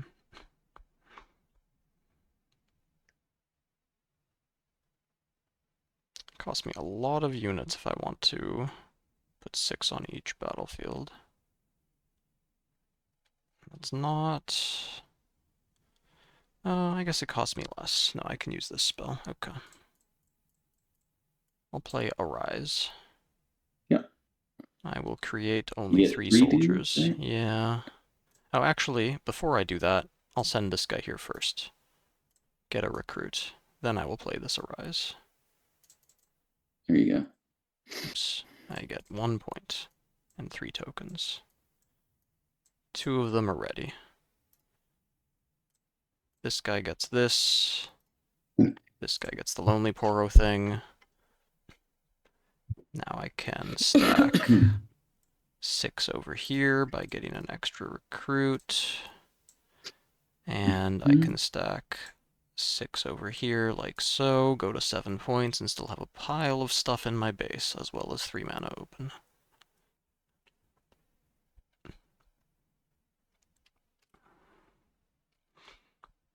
Okay. I'm gonna float one. Okay. With the one floating.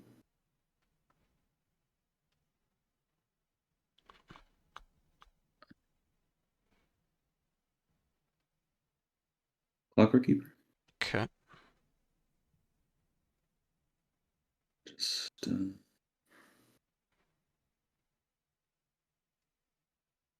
let's see. Um,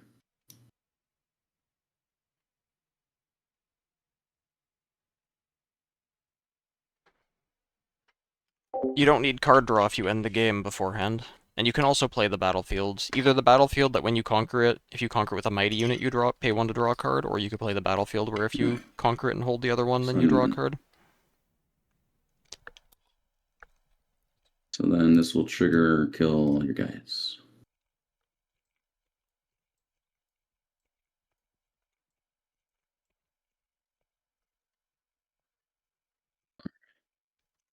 Yep. And then spend 3.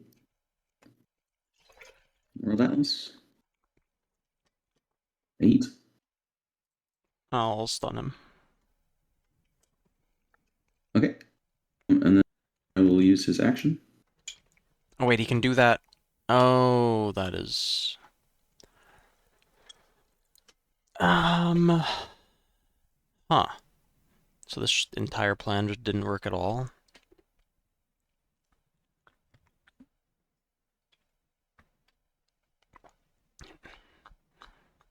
Hmm.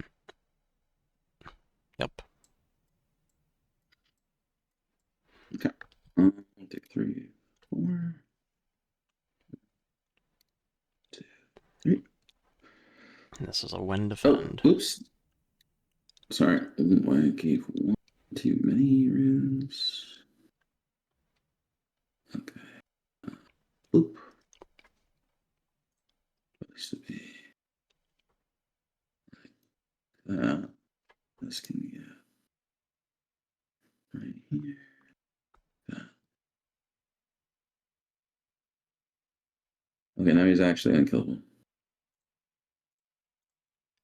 Right? 1, 2, 3, 4, 5, 6 6. total. And then he gets +4. Yeah, because of the Forge Fire cape he is. Now this is still... Because of 0s a once per turn, this is still fine. For now. And you're at 2 points. Guess we play this one. Oops. This one. Okay. Alright. Alright, I will float a mana, give this Derek's Gauge to him. So now I can send 8 against 8 and offer this trade.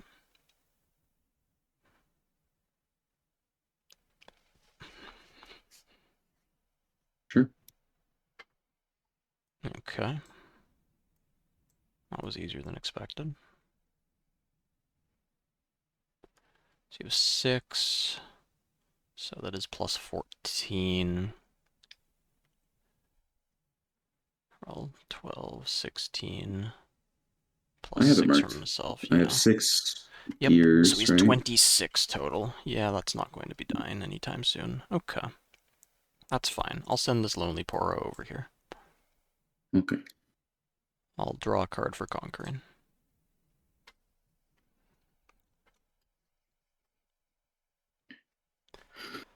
Interesting.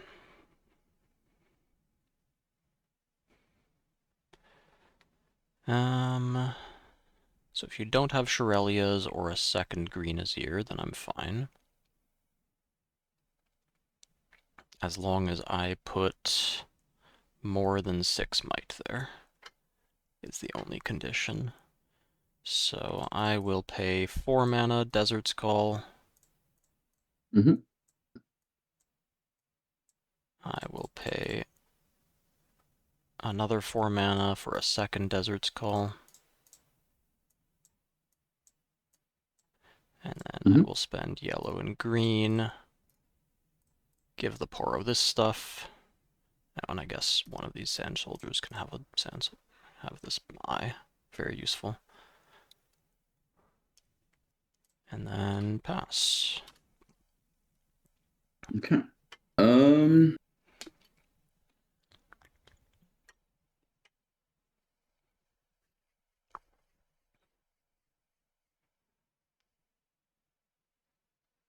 Get a point for holding. We each get a rune. Yep. Um.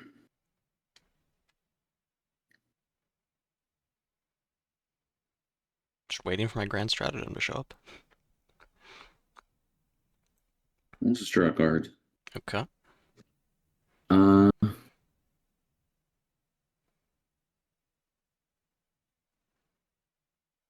Hmm.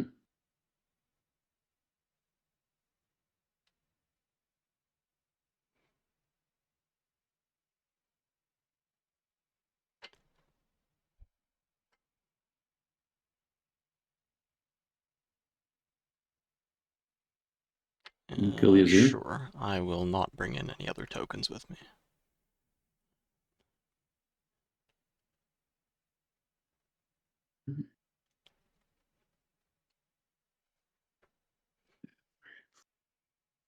Actually, I'm gonna play this guy and spend 4 for Shirelias. Okay, yep. That does get ganking on the Ornn. This 7. readies, and then He's +6, I will put him +14. Yep. here like this. And he With has the Doran tanked, Shield. sure. I'll draw a card. Alright, we get a gold token. Yep, that's another +3. Yeah. And then let's see exactly how much next This is turn. gonna be so hard to track on paper without dice. Right. I'm gonna have to get Okay. 20-sided dice. Let's see then. So you've got some random stuff over there. Sure. And you're at 4 points. I'll go get a card. Useful. And he is ganking now. Yep. Built in. Alright then. So you're gonna go to 6. So I've got one more turn to set up. So BF sword.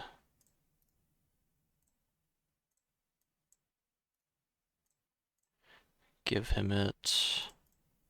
Throw out a GA. Throw out an I. Pass. Okay. We go to 5. Um,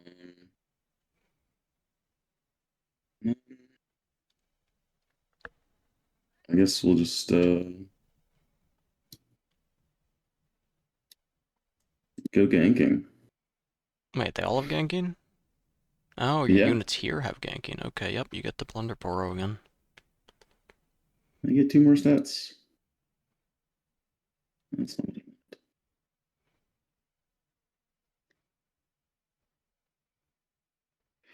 and then 1, 2, 3, 4, 5. Orange. 1, 2, 3, 4. Oop. Fuck. Okay. Reveal the Oh, and you hand. get a GA too. That's pretty nice. Boop, boop, boop. And then yeah, we'll just throw GA on him because why not? Alright, can I find a stratagem yet? Or a hidden Or blade? actually, is it better to do that? Is it better? I don't know. I don't think I so. guess if I didn't I waste should my keep Thwonk, then I would also be in a fine spot. At least in a decent spot. throwing one. Okay. Because yeah, the first turn that you So ganked. Yeah, if I had Thwonk for the first turn that you ganked, yeah, yeah, really. then you would have Yeah. nothing. Here, and I've got 2 draws. And a One, lot of two, three, outs. four, five, six, An 7, enormous number of outs.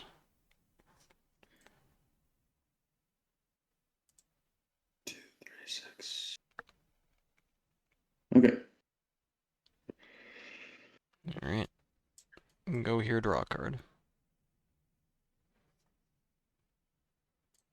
Oh, you know what?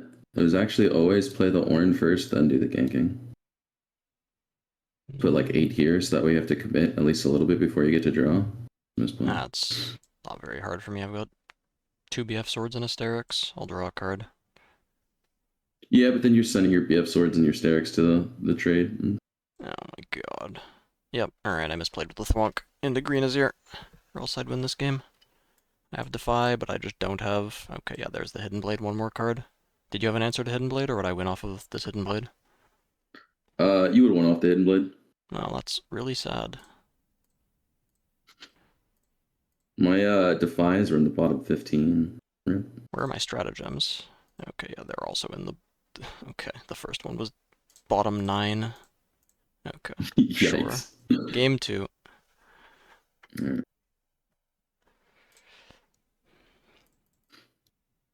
That and this. And then we take this out.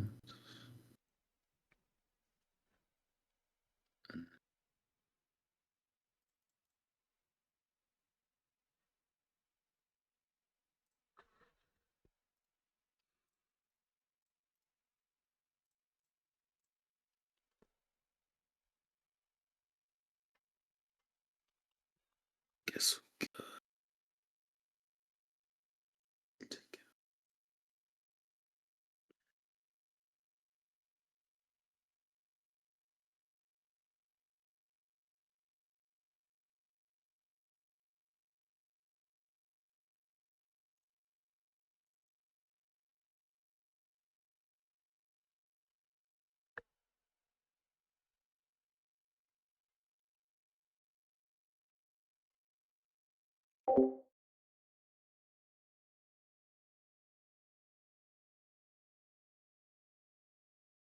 Okay. And then this one, this one.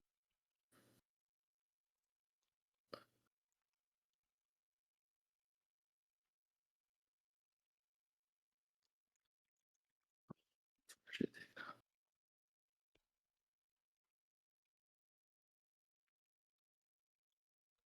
All right, on you. And I have no turn one play. Hell yeah, dude. Ideal start for me. Boop. Yep.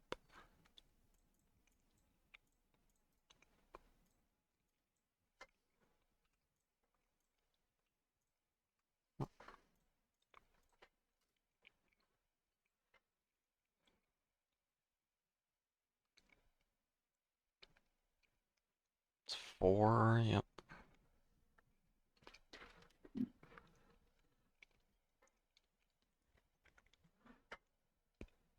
Yeah, fuck it. Okay. You get a gold. I do, thank you. Oh, I'll do the Sterix Gauge. Get rid of him.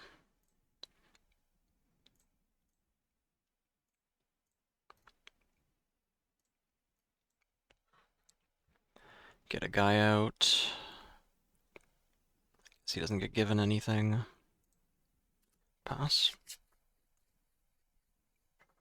And you're at 2 points. Yep, thank you. Uh, just boop.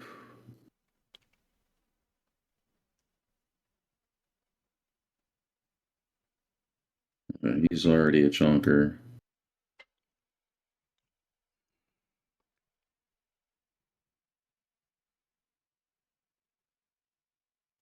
Three.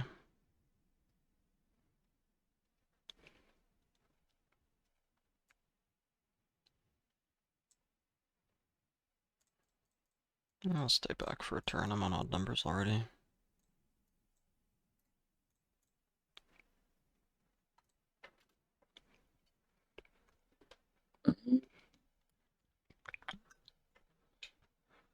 Sure, we'll lose a stat.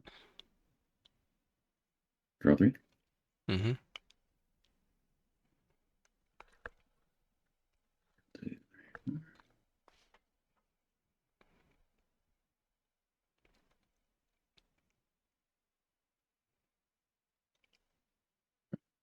Just play this. So 1, 2, 3, 4, 5, 6.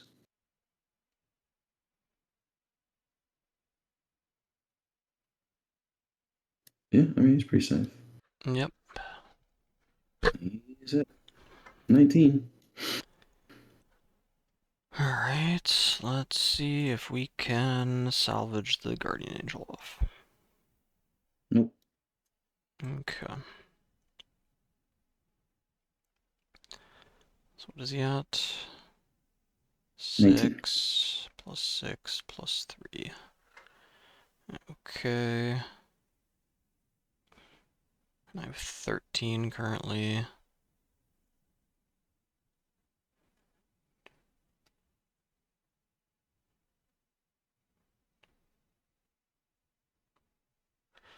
Yeah, that's really bad.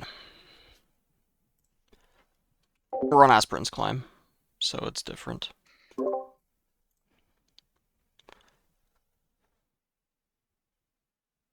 See, All right. Prisma? Yeah, I That think fucking premonition's I'm crazy. losing all my runes. I think Did you it's... recycle 5?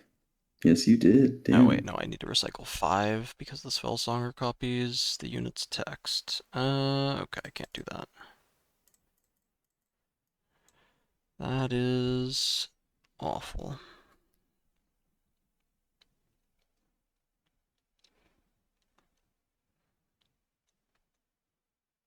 Yeah, missing my 2-drop with an 11 2-drop deck is very bad for me. Yep. Yep. But see, what you Kind had of just happen to lose. you this game was the first game with me where I had 13 equipment on one in like the top 20. That was rough.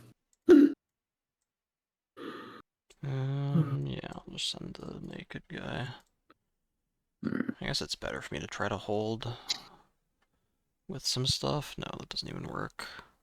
What is my win condition here? I guess it's just playing Azir and passing. Letting you hold. Yeah, I mean, you have just 1, assembled 2. Exodia here with very few cards drawn. Yes, I did. Let me explain to you why. Oh, yeah, you have every single part of Exodia. Go here. Alright, I'll go for the Hidden Blade now.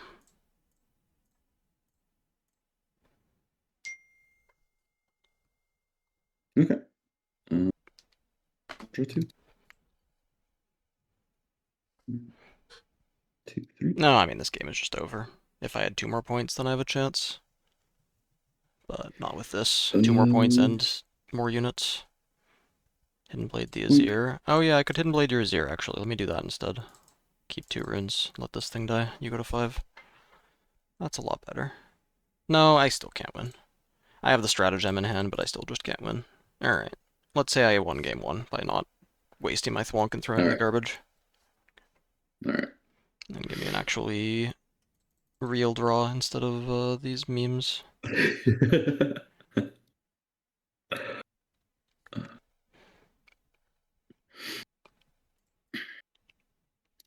Okay. So I'll go first this game, though. Yeah. Since you went first last game. Alright. Oh.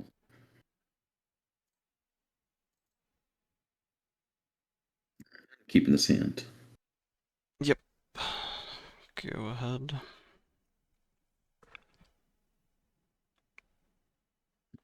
Do my odds even get better if I have a 12th one?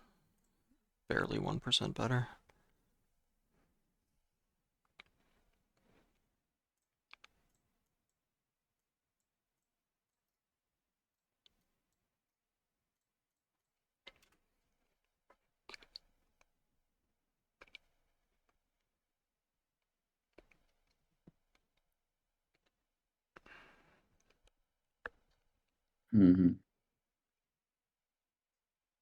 Yeah, I think I do it like this.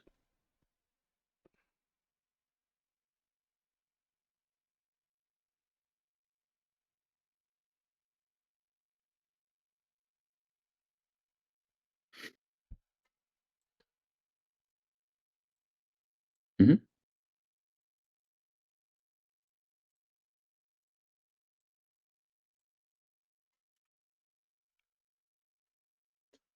One, two, three. World Atlas. Yep, that's pretty good.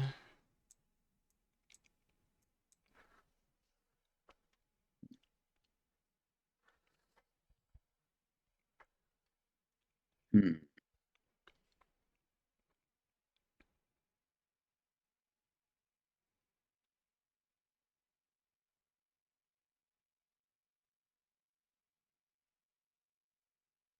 And then I guess we'll just boop. Yeah, So that you have puts to him to trade. 4. Okay. That's not bad. I'll play a Doran Shield and give it to him. There you go.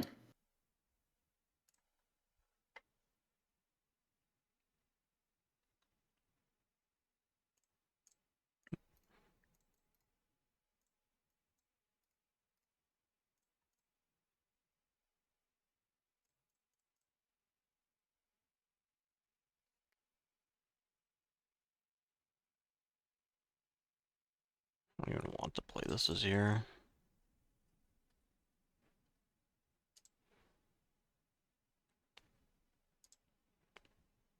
I'll pass and hold my mana open.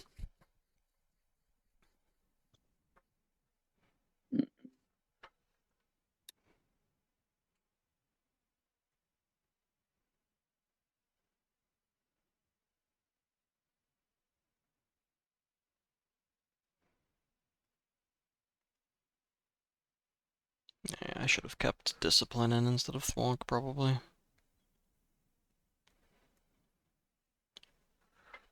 There's the GA. Alright. Point for holding. Salvage the GA.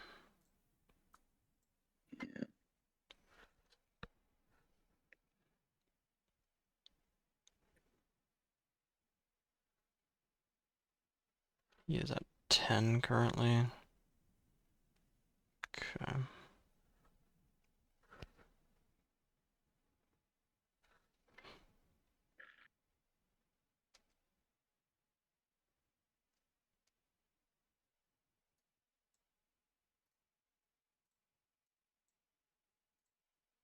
Mm.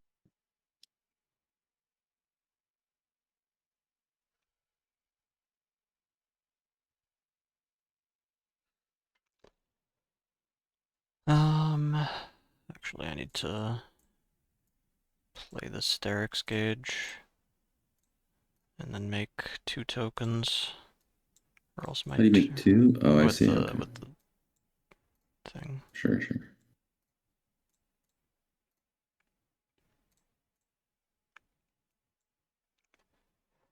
Or else I can't play the game next turn. 1, 2, 3.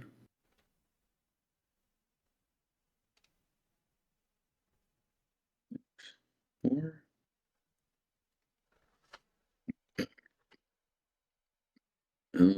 So puts me the 4. I got 4, 2, 3.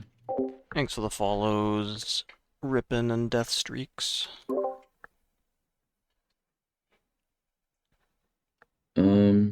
We'll just summon our little dork here. Mm-hmm. And then you have 2, 4, 6.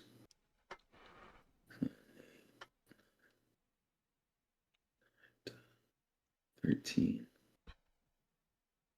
13 plus whatever shenanigans you can cook up with that Azir.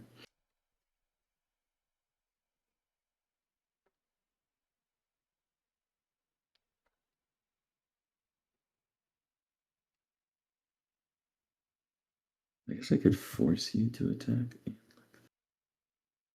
That doesn't make sense.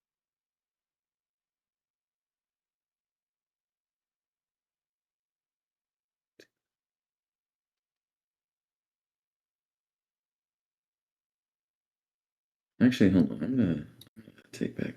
Do a take back save. I'd much rather do it like this.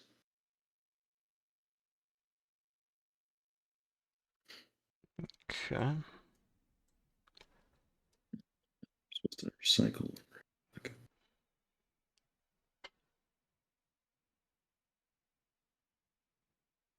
And he stays back. Okay.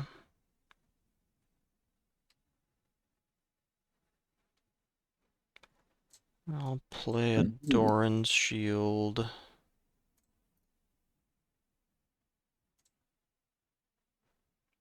I pay one when I conquer to ready him Oh. Okay, for sure. the small number. Yeah.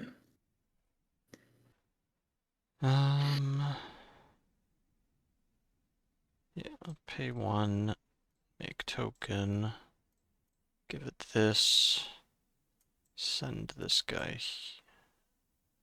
here, Yep. get a recruit, score a point. And that's 4 total, so sure, send this guy here, 5 to 4. Mm-hmm. Go to 6, pay 1 ready, pay 1, get another one. Give him the eye, and then have some mana open afterwards.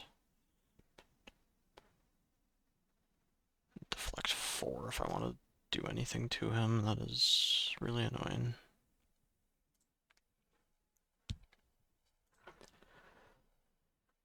But I guess it's fine. Especially if you can't clear both.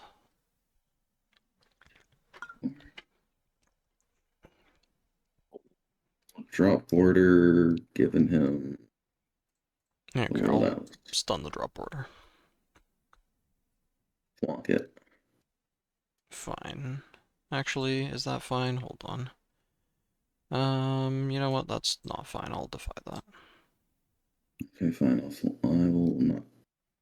I'll do it again. Yeah. Wait. Does that work? No, Yeah, that's because I all. can You just target this can't. flonk. Oh, you targeted twice. No, yeah, you can't just do that. Okay, sure. Um, and then we'll play a Poro here, and we'll send the big guy.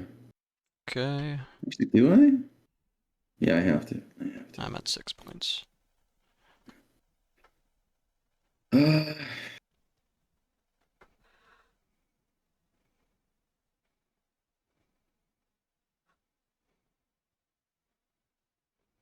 yeah. It's 17 total. Actually beatable. 1, 2, 3, 4, 5. Yeah, 17. So as long as I 17 and leave 6. 1 unit in behind, this should be enough. So I do this. Get a recruit. Play stratagem. Oof. Yeah, you had me here. Ugh. Game 1 I can't find. It's bottom of my deck. Game 2 and 3 I draw both of them at the same time. It's... Yeah, I need to sideboard it with Wonk. If it was a discipline instead, my turns would have been so much better. Yeah, my answer was At least we're third from the fighting your bottom. stuff. Is that your only answer I though? The also one didn't see of? any premonitions that game. 3 of them. I feel like it would have been a much better place if I got to fire at least one of these off. Or had this. This would have been the ideal situation. Would that work? It wouldn't really work though, would it? Because as long as I do this before I attack, then because You still. your trigger happens first, so that you would do the damage, then I Oh, would get the I mean, recruit. you just grand stratagem before you go to action, right? Well, I want it to affect the recruit as well, but maybe I don't even need to. Probably don't need Yeah, to. I think I'd rather just have the guaranteed 10 stats because if I 11. because Yeah, the it's forge fire already cape will 21. trigger before any of this happens, right? Yeah, but they won't die to it. No, the recruit won't be there. The recruit only shows up Yeah. after your Forge Fire Cape. Because the defend triggers resolve Oh, that's first. right. Yeah, the defense triggers first. That's right.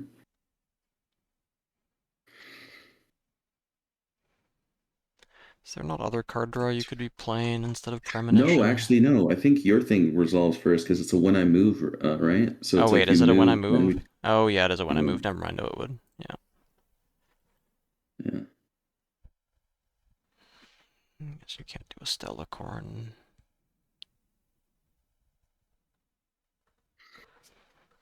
What about Find Your Center? I guess that's not really card draw. It's like that and Meditation. Meditation wouldn't work very well. I think Consult's better still. You could run Progress Day. Yeah. Alright, well,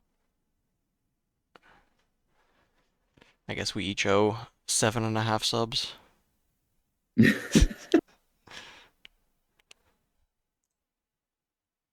It's How do funny. I even Yeah, do pretty this? much. I mean, that was dead even. It was a good series. I guess everyone Literally, in what? chat is getting everyone in chat gets a subscription. Is that how this is gonna go? Wait, can I do 7.5? Alright, I'll do 8. Not All right, I'll 108. do Oh 8. god. Alright. Can't afford Oh, that. I have to give 10. Oh no, No, I you can can do do it. a Okay. custom quantity. Where's the? Oh, I see. Okay. Um, All right, there you go.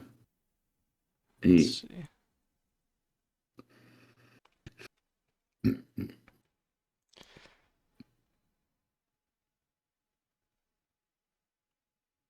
Invalid payment. What are you talking about? The total price has changed. What are they doing changing the price on me? Payment method affected the assessment of eligibility for regional pricing? Huh? Mean, dude. All right, here you go. $7 of tax? Alright, it's fine. Nice. Instant level 3 hype train. Boom. Alright, is there anyone left in chat that does not have a subscription? Please let us know so we can point and laugh at your terrible luck.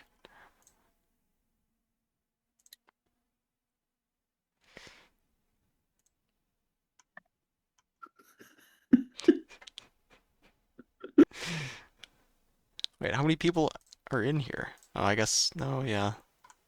There are a few people that lost the coin flip. 50%. Yeah, 50% got a 50%. sub. Just like a stratagem game ago. That's actually such a good comment. Uh,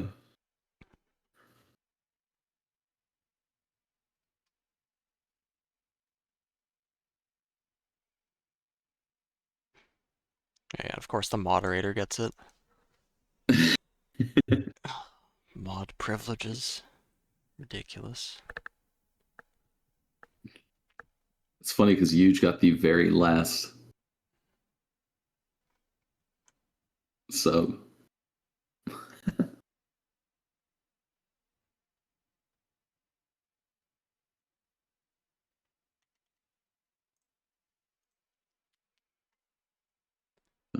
Alright, I gotta go to bed, but this deck is interesting. I don't like the Yeah, premonitions, and I don't like the Doran shields either. But I do like drop border. the Dorn shields are nice just to protect the green Orn, but yeah, I've been taking them in and out of the deck. So Just to if you help find them it better, hold more, yeah. mm-hmm. Do you need it as a gear? I mean, I want to stay above 20. What do you mean? I just want to stay at like 20 gears, just so that Oh, like I can I mean, hit you could like 2 or 3 play gears, and then Zhonya's worst case I use like instead. a 7. You could play Energy Conduit as a ramp gear. I was considering that. I never ran it. I never tried it, but Or I don't really have Cloth many mana Armor. issues. Cloth Cloth armor was in Armor, the I guess, deck has for a nil to while, attack. Yeah. but I'm usually just the biggest guy, and they usually can't deal with it anyways. And I then think by the time that they can deal with it, Zhonya's is pretty good.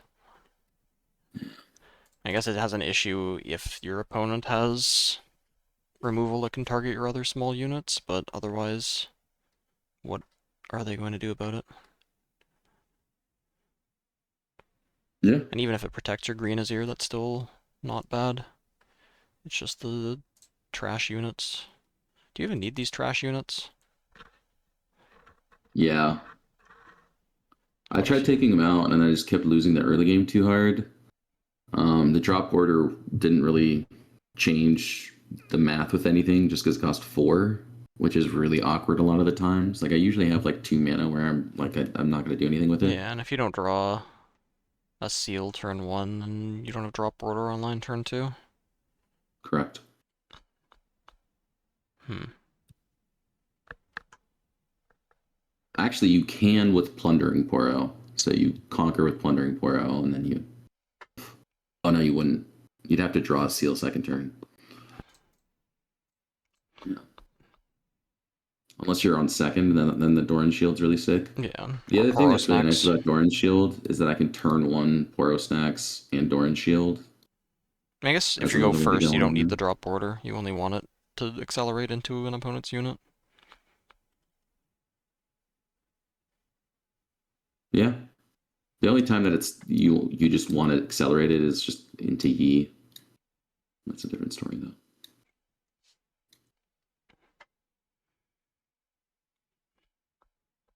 Like cheese the battlefield so they can't get the hold early.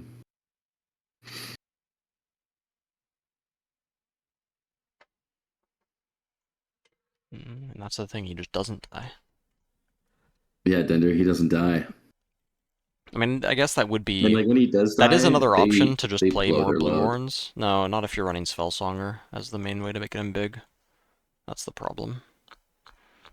It's not like Mundo where you can just have a Mundo in each battlefield. One of the Orns will be a lot smaller than the other.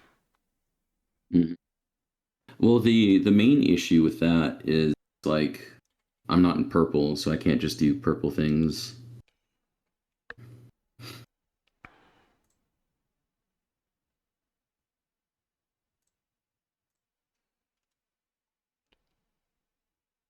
I was running two for a long time, but the issue is that I never needed the second one. Like literally in any situation, it never helped me at all. And if this first one died, I probably lost the game.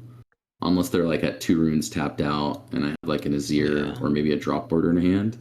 And then I'll usually at that point have like a World Atlas I and do a think you Doran Shield, maybe a Forge Fire Cape. you probably And at that point, I could just equip whatever. need more not so fasts. Oh yeah, Emperor's Divide, that's green. Does it say move? Yeah, but it's not reaction. If you hide it, it is.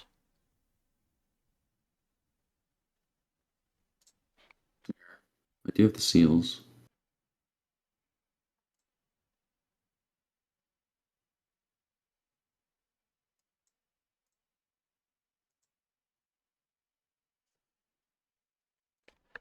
It's not a mech, is he? No. Janna moves an enemy unit, so yeah, it is just green Azir, Emperor's Divide. Shirelias that can get the job done.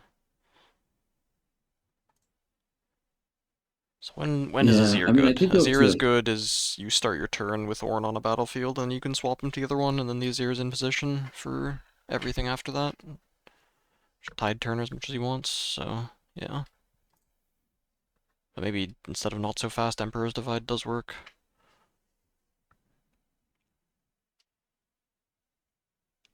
Yeah, I think we the only change we made is we took out the two charms. We put in one more spell songer and then one not so fast in the main board. Maybe you need a Wind Wall in main deck. I don't know how many decks are gonna play Stratagem or Imperial Decree. Yeah, Do you really need yeah, Charm? maybe I do. What is No, I took it Charm out. for? It's What felt units are you pretty needing to do you need to kill? I guess dead bloom it's predators just a good usually. card. Dead Bloom Predators? You can't just kill them Uh normally? huh. Yeah, but a good player's gonna have it at the base. I don't know. I But was then playing against Ghosty today, and he was like, put charms in because I was like, I just can't deal with. He plays it so patiently, so that I just like he'll have like a Fiora, and he'll just send in the goon squad, clear up my little units if I don't have a Doran shield available, and then his Fiora is just as big as my Ornn, if not bigger half the time because of punch first and all the fucking combat oh, tricks. the double Fiora? She is cracked. Good. Doesn't she She double is when she so good. defends? And attacks. Um, Yeah, she's okay. with no other But you things. She's a need 10 on defense in a 1v1. you just need some other random unit to go with your Ornn, and then it's fine. And then the punch first is still +5 for her. She doesn't double that. Wait, double my No, you might this just punch combat? first on attack. Wait, Yeah. double my might this combat. No, this combat is how long it lasts, not if Right, so she you punch gets, yeah. first and then Yeah, you before you attack. attack, yeah. Yeah. Yeah, so then she's 16. I guess that's what the Doran shields are for, is that you have some extra units to stop Orange Mm-hmm. Fiora. Oh, Possession would be a catastrophe, but not so fast is good against that. I would scoop to Burns anyone 7. who runs possession, I'll tell you that, dude. That's disgusting. Yeah, if you don't have the counter for it. What's the stairs Yeah. gauge for? Um, it's for just like when I need to play faster game and I'm not really relying on the blue Ornn. So I'll swap that in over the spell slongers, and then I'll just be like using it to make like really good breakpoints with my drop borders, and then bring a 0 to 9 very easily. It also makes my Clockwork Keepers, Poros, and Plundering Poros into fives, so they're just like decent units. So it like if it's into a yellow matchup where they're playing triple, what's it called? What's it called? Fuck. The 2 costs where each player Oh, call the sacks a guy. week. Yeah. Yeah. Call the week. Thank you. Yeah, if they're playing triple Cold Week, triple a Hidden Blade, it's pretty tough for me. So then I just kind of side out the Spellsongers, and I'm not relying on Orin. I just outstat them with the Sterek Cages and Zeers.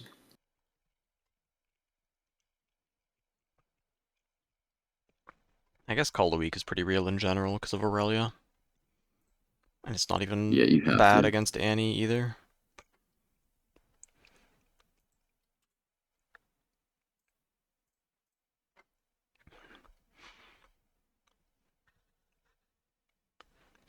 But it is a sideboard card since Kaisa and other decks aren't going to care about it at all. To be fair, though, for possession specifically, not so fast does also answer that. Yeah, and it's mostly spells that you can't not so fast or defy that are the problem. Yeah. Or if they have enough spells that you can only use defy on. But yeah, it's mostly, I mean, I think it's, let's see, I mean, I guess, are there any units with abilities that would kill you? Not really. There are some that would bounce you, but it's mostly spells. Let's find some spells with power cost 2 or greater that don't target. There are not very many. Downwell. Divine Judgment doesn't do enough. Grand Stratagem. Imperial Decree. Thermo Beam. That's a problem. That's in Thermobeam is a Kaisa's. problem, That but goes that's in a Kaisa's problem I can sideboards. sideboard for. Yeah. You need, what, 3 wind balls? You can't Mystic Reversal it either? It's just not going to help me. Yeah. Oh, you'd lose instantly that card. Alright, time to build some red decks with Thermo Beam. Probably just Kaisa. Isaac gets shit on by Orn. Here's the problem, right? Okay, so turn 1 I play Plunderpore. Turn 2 I World Atlas. Right? Yeah. Turn 3 I Sure. play the Green Orn. I attach the World Atlas to my Green Orn. You can't hit him or do anything. Why not? And then because he's a 7. So? What, you get a Falling Star Singularity him with your what mana? I'll Falling Star Stupefy him. Okay, then you use your entire turn 3 to deal with What? my That fucking. costs 3 mana. That costs 3 mana, and you have. Oh, I guess you have 7. You can play a 4-drop, but that's 1 not that rune, useful. and I'll play my Kaisa, and you'll have no board. Yeah, and then I play my Orin. He's just out of reach. Yeah, and then I'm at 4 points already. You can never get to 7. Or Go. you can never get to 8, though. Well, I can Time Warp you. That's true. Time That Warp would be a game reason to 1. run well on the main board, but maybe it's run Time Warp in this over the Sterek's Cage. That's a possibility. Time Warp in your deck? Rek'Sai with 3 Thermo Beam. Put 3 Thermo Beam in every red deck. Let's see. No, it's just Hook I'm serious Darius, though. 3 Thermo Beam. I guess so. Going second, it's turn 1. You play the World Atlas. Turn 2, I play the Orin. Turn 3, I play my other Orin, and I have a 7 on the board. So now you have to spend your turn 4 dealing with my turn 2, and then my turn 3 is already too big.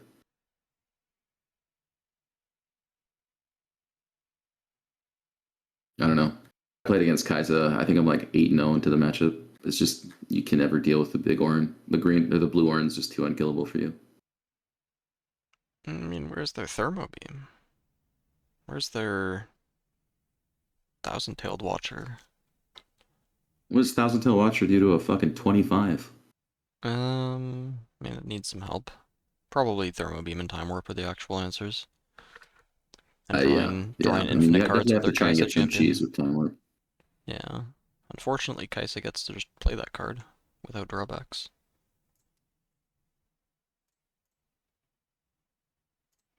Yeah, Throw Beam is definitely the best answer to Orn. But I mean, if I'm playing smart, And Thermo Beam and the yellow spells. But yeah, Rebuke you can actually deal with not so fast. Rek'Sai gets Decree, yeah. 3 Thermo Beam, 3 Decree, 3 Stratagem Rek'Sai. It's over. There we go. Run it main board. Oh dear lord. Annie with Thermo Beam. She probably does not want Thermo Beam, but maybe she has to play it. Warren does struggle into Annie, just because she's super fast. Oh wait, her Vi is bigger than your Ornn. That's problem solved. You need Mm-mm. stuns, that's what you need. Oh wait, no, you have a Defy. No, No, what you have they do is they Defy. just hit rebuke, and then I cry, and Oh, I you use my don't not have... so fast, and then they're like, okay, They fizz counter it. rebuke, and I'm like, okay. Oh. They have enough runes to pay for that? If I have a spell slogger, no. If I don't have a spell, actually sometimes because they usually have the treasure hunter guys, so they have like 3 or 4 Oh yeah, they got fucking gold piles of tokens. gold. Yeah. Yeah, I played against an Annie twice, and I got 2 at both times, but that was like a way earlier build than this one. And yeah, I just didn't have a way to deal with how fast she was. Drop borders didn't really seem to help because the units were already big enough to where like I had to have an additional stat stick, and I wasn't running World Atlas at the time. But I think World Atlas is probably a pretty good fix for that. Yeah, you either need that or Steris Gauge. Mhm. Is World Atlas that good? I guess, like, the hold is annoying, where they try to develop their board, but you just keep getting larger. Yep. Yeah, I mean, if you get the first hold with the World Atlas, it's Orange just gets too big. You get 2 holds with the World Atlas, the game's fucking over. You can sack 2 of the tokens, throw off a premonition, only recycle 1, and if you draw the other premonition, you're fine recycling 4 lands for the turn. And then what does your opponent do after that? You've just drawn 6 cards. Steris Gauge is really good, though. I mean, you've already got green seals. And the Ornn ability.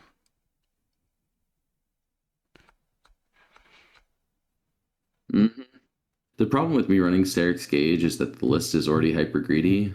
Let's see how many power effects I have. 1, 2, 3, 6, 9, You don't have that many. 10, 11, I mean, you could replace 12, Doran's Shield 13. with it.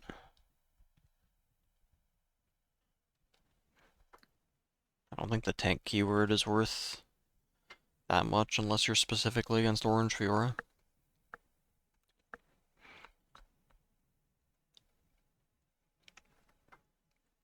Uh, Maybe. I can see that. The difference, I mean, it's really just the mana cost thing for me is the main difference. The 1 versus Yeah, but 3 it's is not a big reaction deal. speed.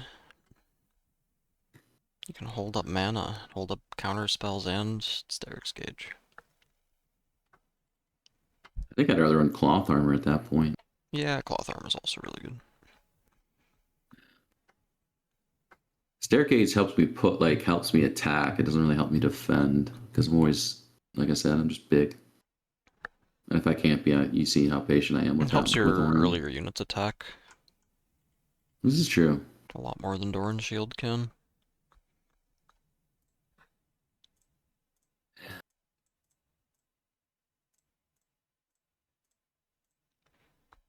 It is just another target or another 1 cost item or gear I can play inside of Poro Snacks on turn 1.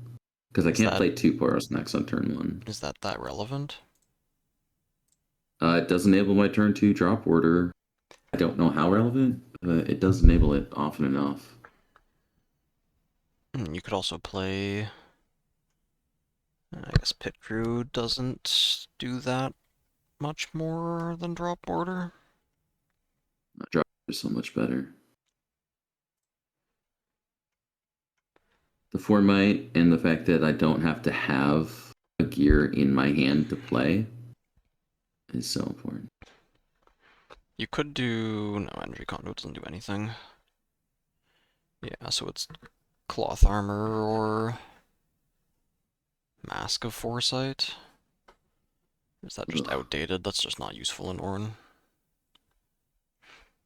Yeah, I just don't give a shit about that. Ornn running Hextech Anomaly. Can Ornn pay for that? Hold on. What's Hextech Use Anomaly? Is only that to the one that's play like the power gear cost? or use gear abilities. Yeah. Where you pay any amount of power to get that much energy. Yeah, well, why wouldn't I Okay. just play like an energy conduit because I'm chugging power so much in this deck. Yeah. I don't know if you can even use Ornn to pay for this. Yeah, I How mean, is he he's worded? never doing that. To I have so many more use valuable things to do to than that with use Ornn. gear abilities. So this is not using the gear ability. I don't think Ornn can use his power to pay for this ability. Maybe it says pay, but you're not I'm pretty using. sure you No. can. So if it was at the front, then that would be to use the gear ability. Like if you were to use it with Temporal Portal, you can pay for that with Ornn. But I'm not so sure with the anomaly. Yeah, the anomalies, You I've thought need a about it. ton I of played two seals. games with it and it was just really bad. Yeah. Here's the problem is that I always want to use Ornn to pay for things like Forge Fire Cape, World Atlas triggers, Yeah, Boreal Snap. Like you I were have using so it many most things. turns. It's not like you have extra mana floating around. Unless you're playing, or extra power. Unless you're playing 6 seals in your deck. But then you're just energy conduit with extra steps. Yeah. Yeah. That's what I was trying to get at. Is like Energy Conduit doesn't cost a power for me to play it. And it always works. So I'd be much more inclined to try out Conduit. But is that even better than Find Your Center? Find Your Center is a pretty nice card. Does draw. Especially if you're going to let your opponent score points early. The difference is that Energy Conduit does buff Ornn, so it's one extra stat. Yeah. Does that matter that much? Sure. Two stats for one always feels good. That's why I liked the Doran Shield. Cloth Armor is usually like 4 or 5 stats per one. But Ex I didn't find myself using it often. Experimental Hexblade Bubble Bots. Alright, that's a bit too You've lost janky your of a privileges, combo. sir. You've lost your privilege. Is there anything to do with Experimental Hexblade? I don't think there's... Because you'd need to be playing a mech deck, but then you would also be playing Experimental Hexblade as a 3 of, and then you'd be playing enough non-mech units that all want to get turned into mechs. I mean, I guess you could turn your chosen champion into a mech if you're not playing Rumble. Like, if you play Kaisa, then you could make her a mech, but who cares? Why does she need to be a mech? Especially if you're not Rumble, why does she need to be a mech? You're not giving bonuses to your mechs with too many things. Like, she gets Vision, or she can get readied by a Bubble Bot, or she can get Assault 1 from a Rumble unit. Holy Assault 1? Now we're cooking. Give her ganking and deflect with the 8 cost mech that no one's going to play because Watcher exists. It's like, wow, this is literally Watcher's mana cost. And what does it do? Oh, it doesn't wipe everything off of the opponent's battlefields? Alright.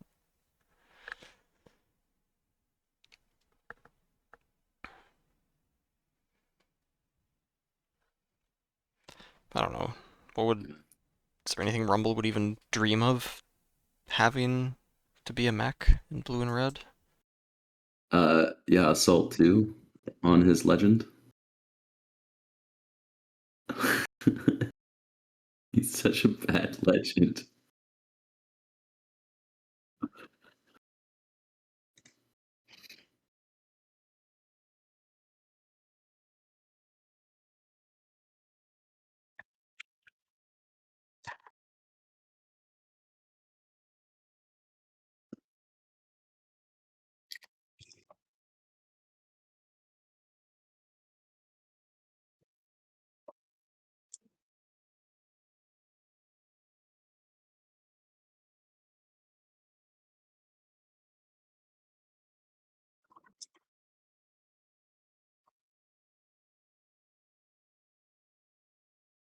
Are you going to both Italy and Vegas? God damn! Do you have like a sponsor for all that? Hey, let's go, dude.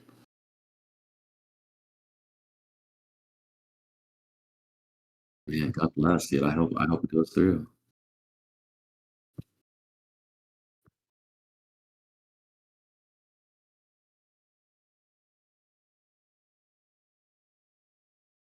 Yeah. You know what, brother? I know it's so impossible to not want to beat yourself up over something like that. Just specifically because it's tens of thousands of dollars, right? Like that's what that mistake costs you. So it's hard not to harp on it. But no, I thought every time I saw you on like playing the team list, I thought you were playing really well. And it is what it is. You're playing for 12 hours a day, 2 days straight. You're gonna make one or two mistakes, and it sucks when Yeah. it costs you that much. Yeah.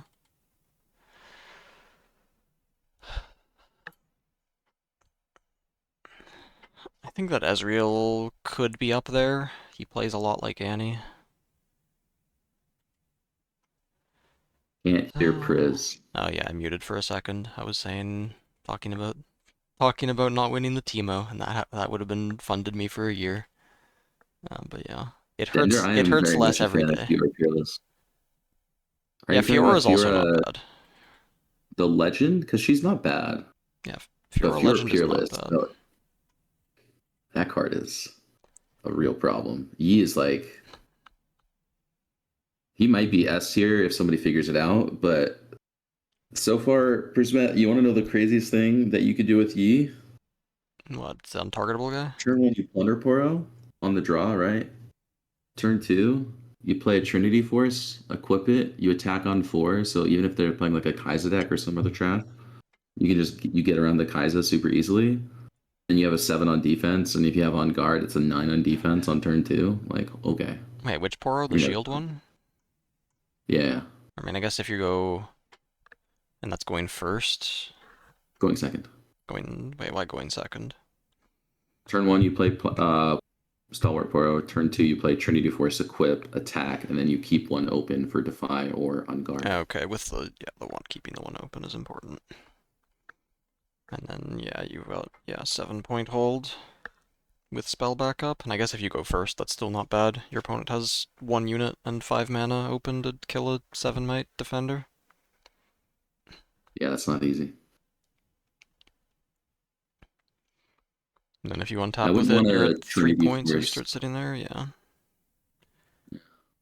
that is a problem. Oh yeah, Yeah, that does lose the punch first. That does immediately lose the punch first. And fight or flight causes issues immediately.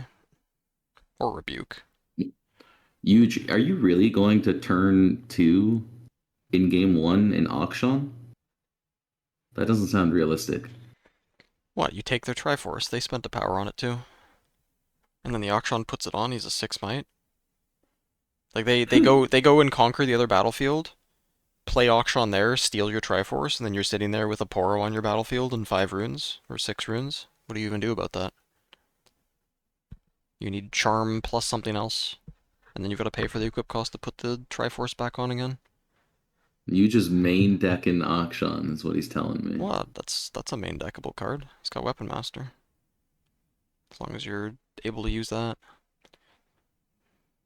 then you're pretty happy. And he doesn't really have counterplay either. At least, not immediately. You have to have something to kill him afterwards. Yasuo Yeah. next set? I don't know what the point of Yasuo is now that Aurelia's out. Okay. Green So Yasuo, maybe, is still good. no. Check it out. Check it out. Check it out.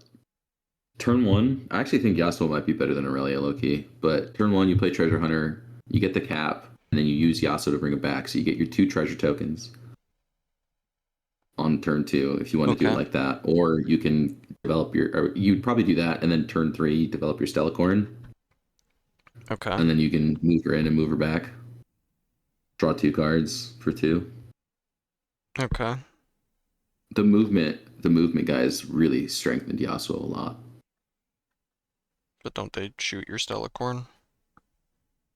Or just put something in the way so it can't get into a battlefield for free.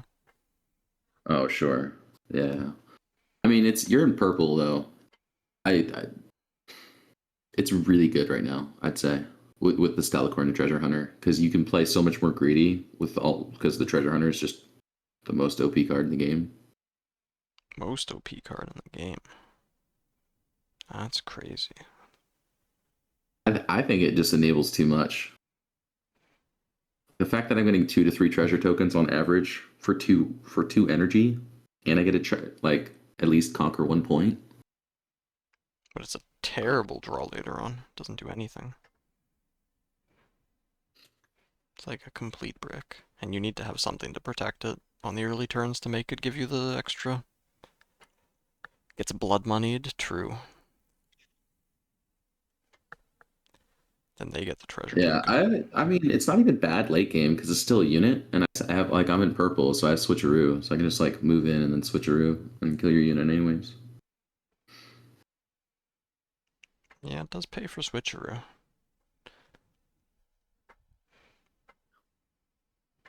That is a pretty crazy card overall. That is another card that's tier. Purple got Fizz, Treasure Hunter, Switcheroo, and And Ezreal? yeah, Ezreal. Oh, and Called Shot. Called Shot's not that good. It's a That's little expensive. it needs Ezreal to work. Yeah. Is there anything else crazy Purple got? I thought that Spinning Axe would be disgusting, but it's not actually that crazy. Purple Draven also. I thought would be better, but he's really slow. Yeah. Yeah, yeah, dude. Draven's biggest fan is the 2 drop guy that you can sack to push people back. I got top 64 in Houston. Barely missed out on the top placement with Timo.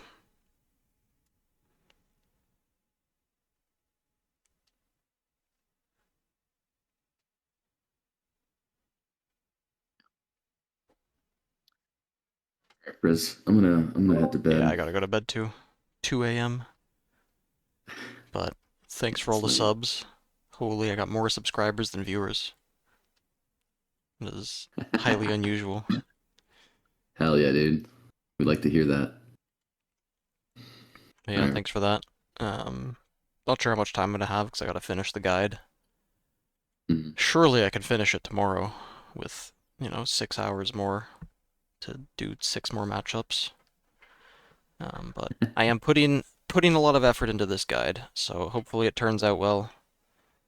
Hopefully people find it useful and worth the money spent on it.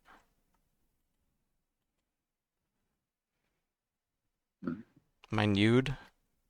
I may or may not be, but the camera will not be going down far enough for you to know. You can see this cat though.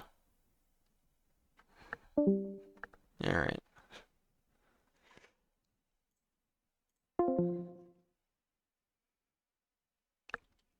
So yeah, that was interesting. Ornn,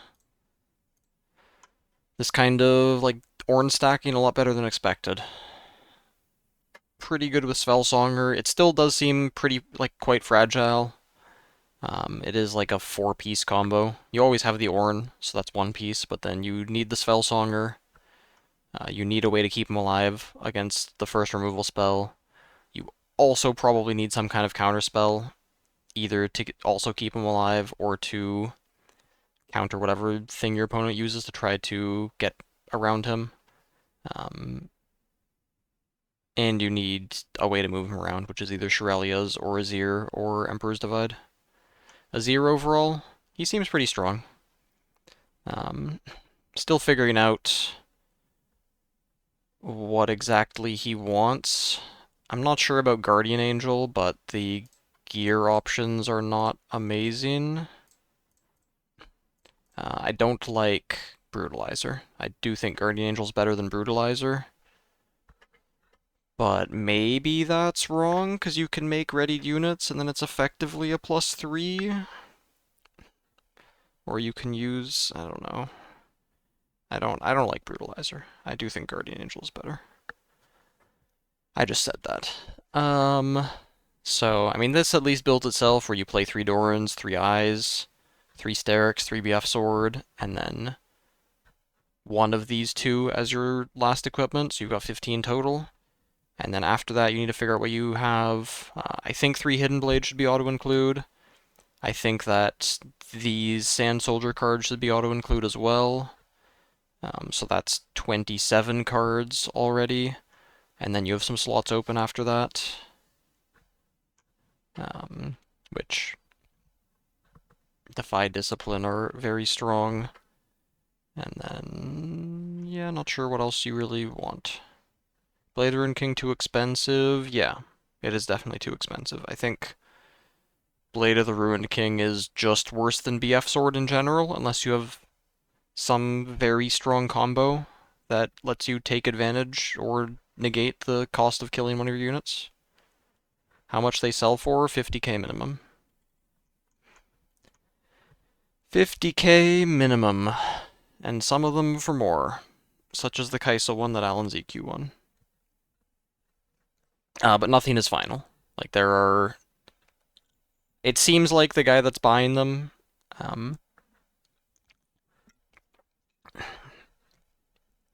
I mean, he's like a middleman, and he's trying to find a final buyer.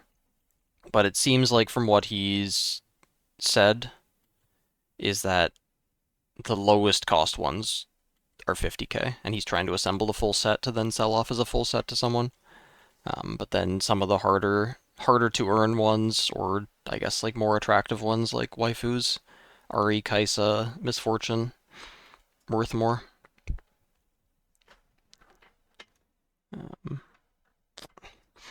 Top 16 twice with Victor in Orlando.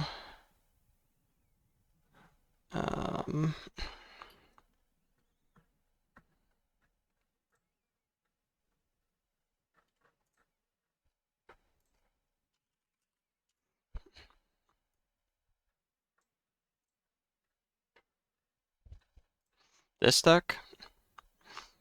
Frodan wasn't selling Leona. 12th and 9th. I don't think Victor is real. Not sure what he's doing. If you can link the deck list, I could look at it, but he's just playing better than his opponents if he's winning.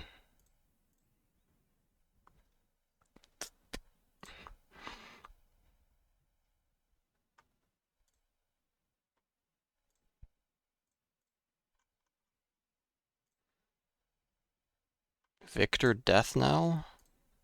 Are there Death Knell cards in this set?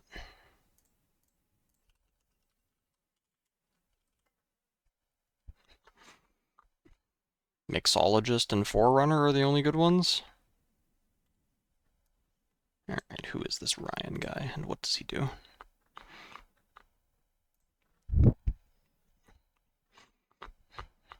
Main deck Leona? Wait, what? Okay, this is not divided between sideboard and main deck. I'm assuming these and the salvages are in the sideboard. I mean, this is literally just a Victor list.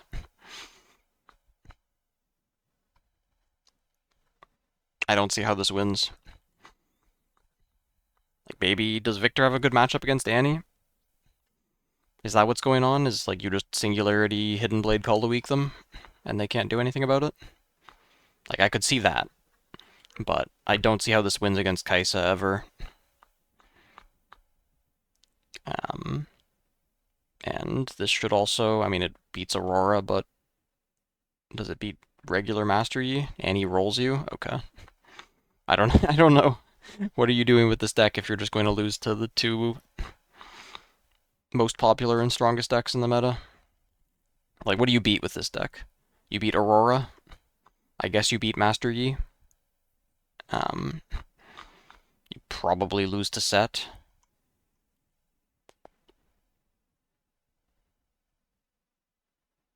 Yasuo matchup? Alright, yeah. Top tier meta threat Yasuo. Phew. Thank God we got that one covered. Or else we might be in trouble. Victor is the god of budget. Yeah. No.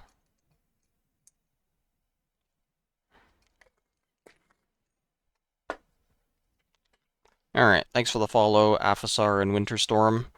Um,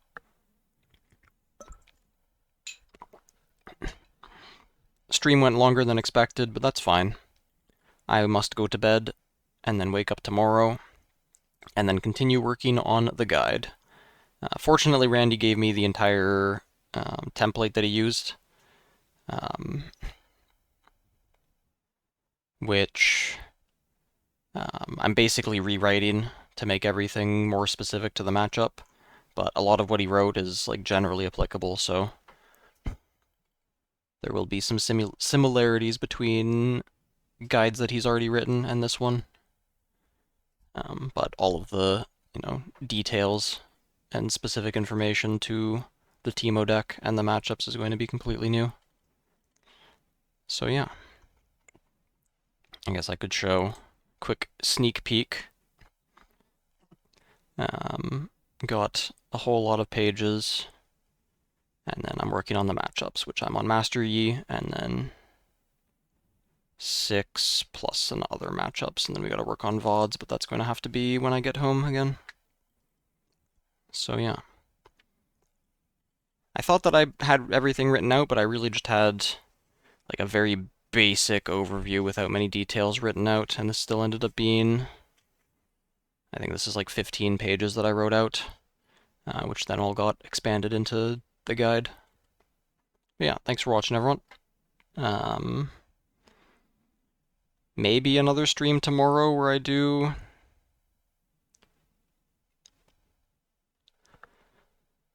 some set 2 stuff.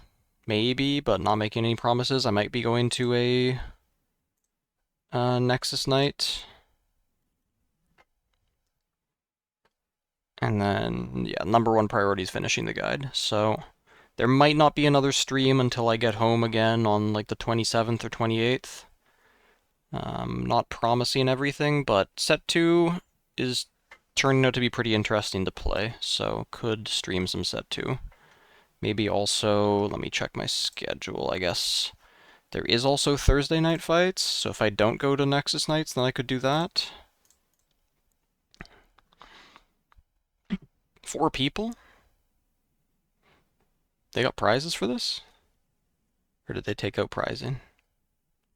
The EV is too high to not play in this. Alright. Thanks for watching, everyone. I gotta go to bed. Ta-ta. Have a good night. Let me see if there's anyone to raid. There's this guy, Deadly Mint. Screw it. Let's raid this guy.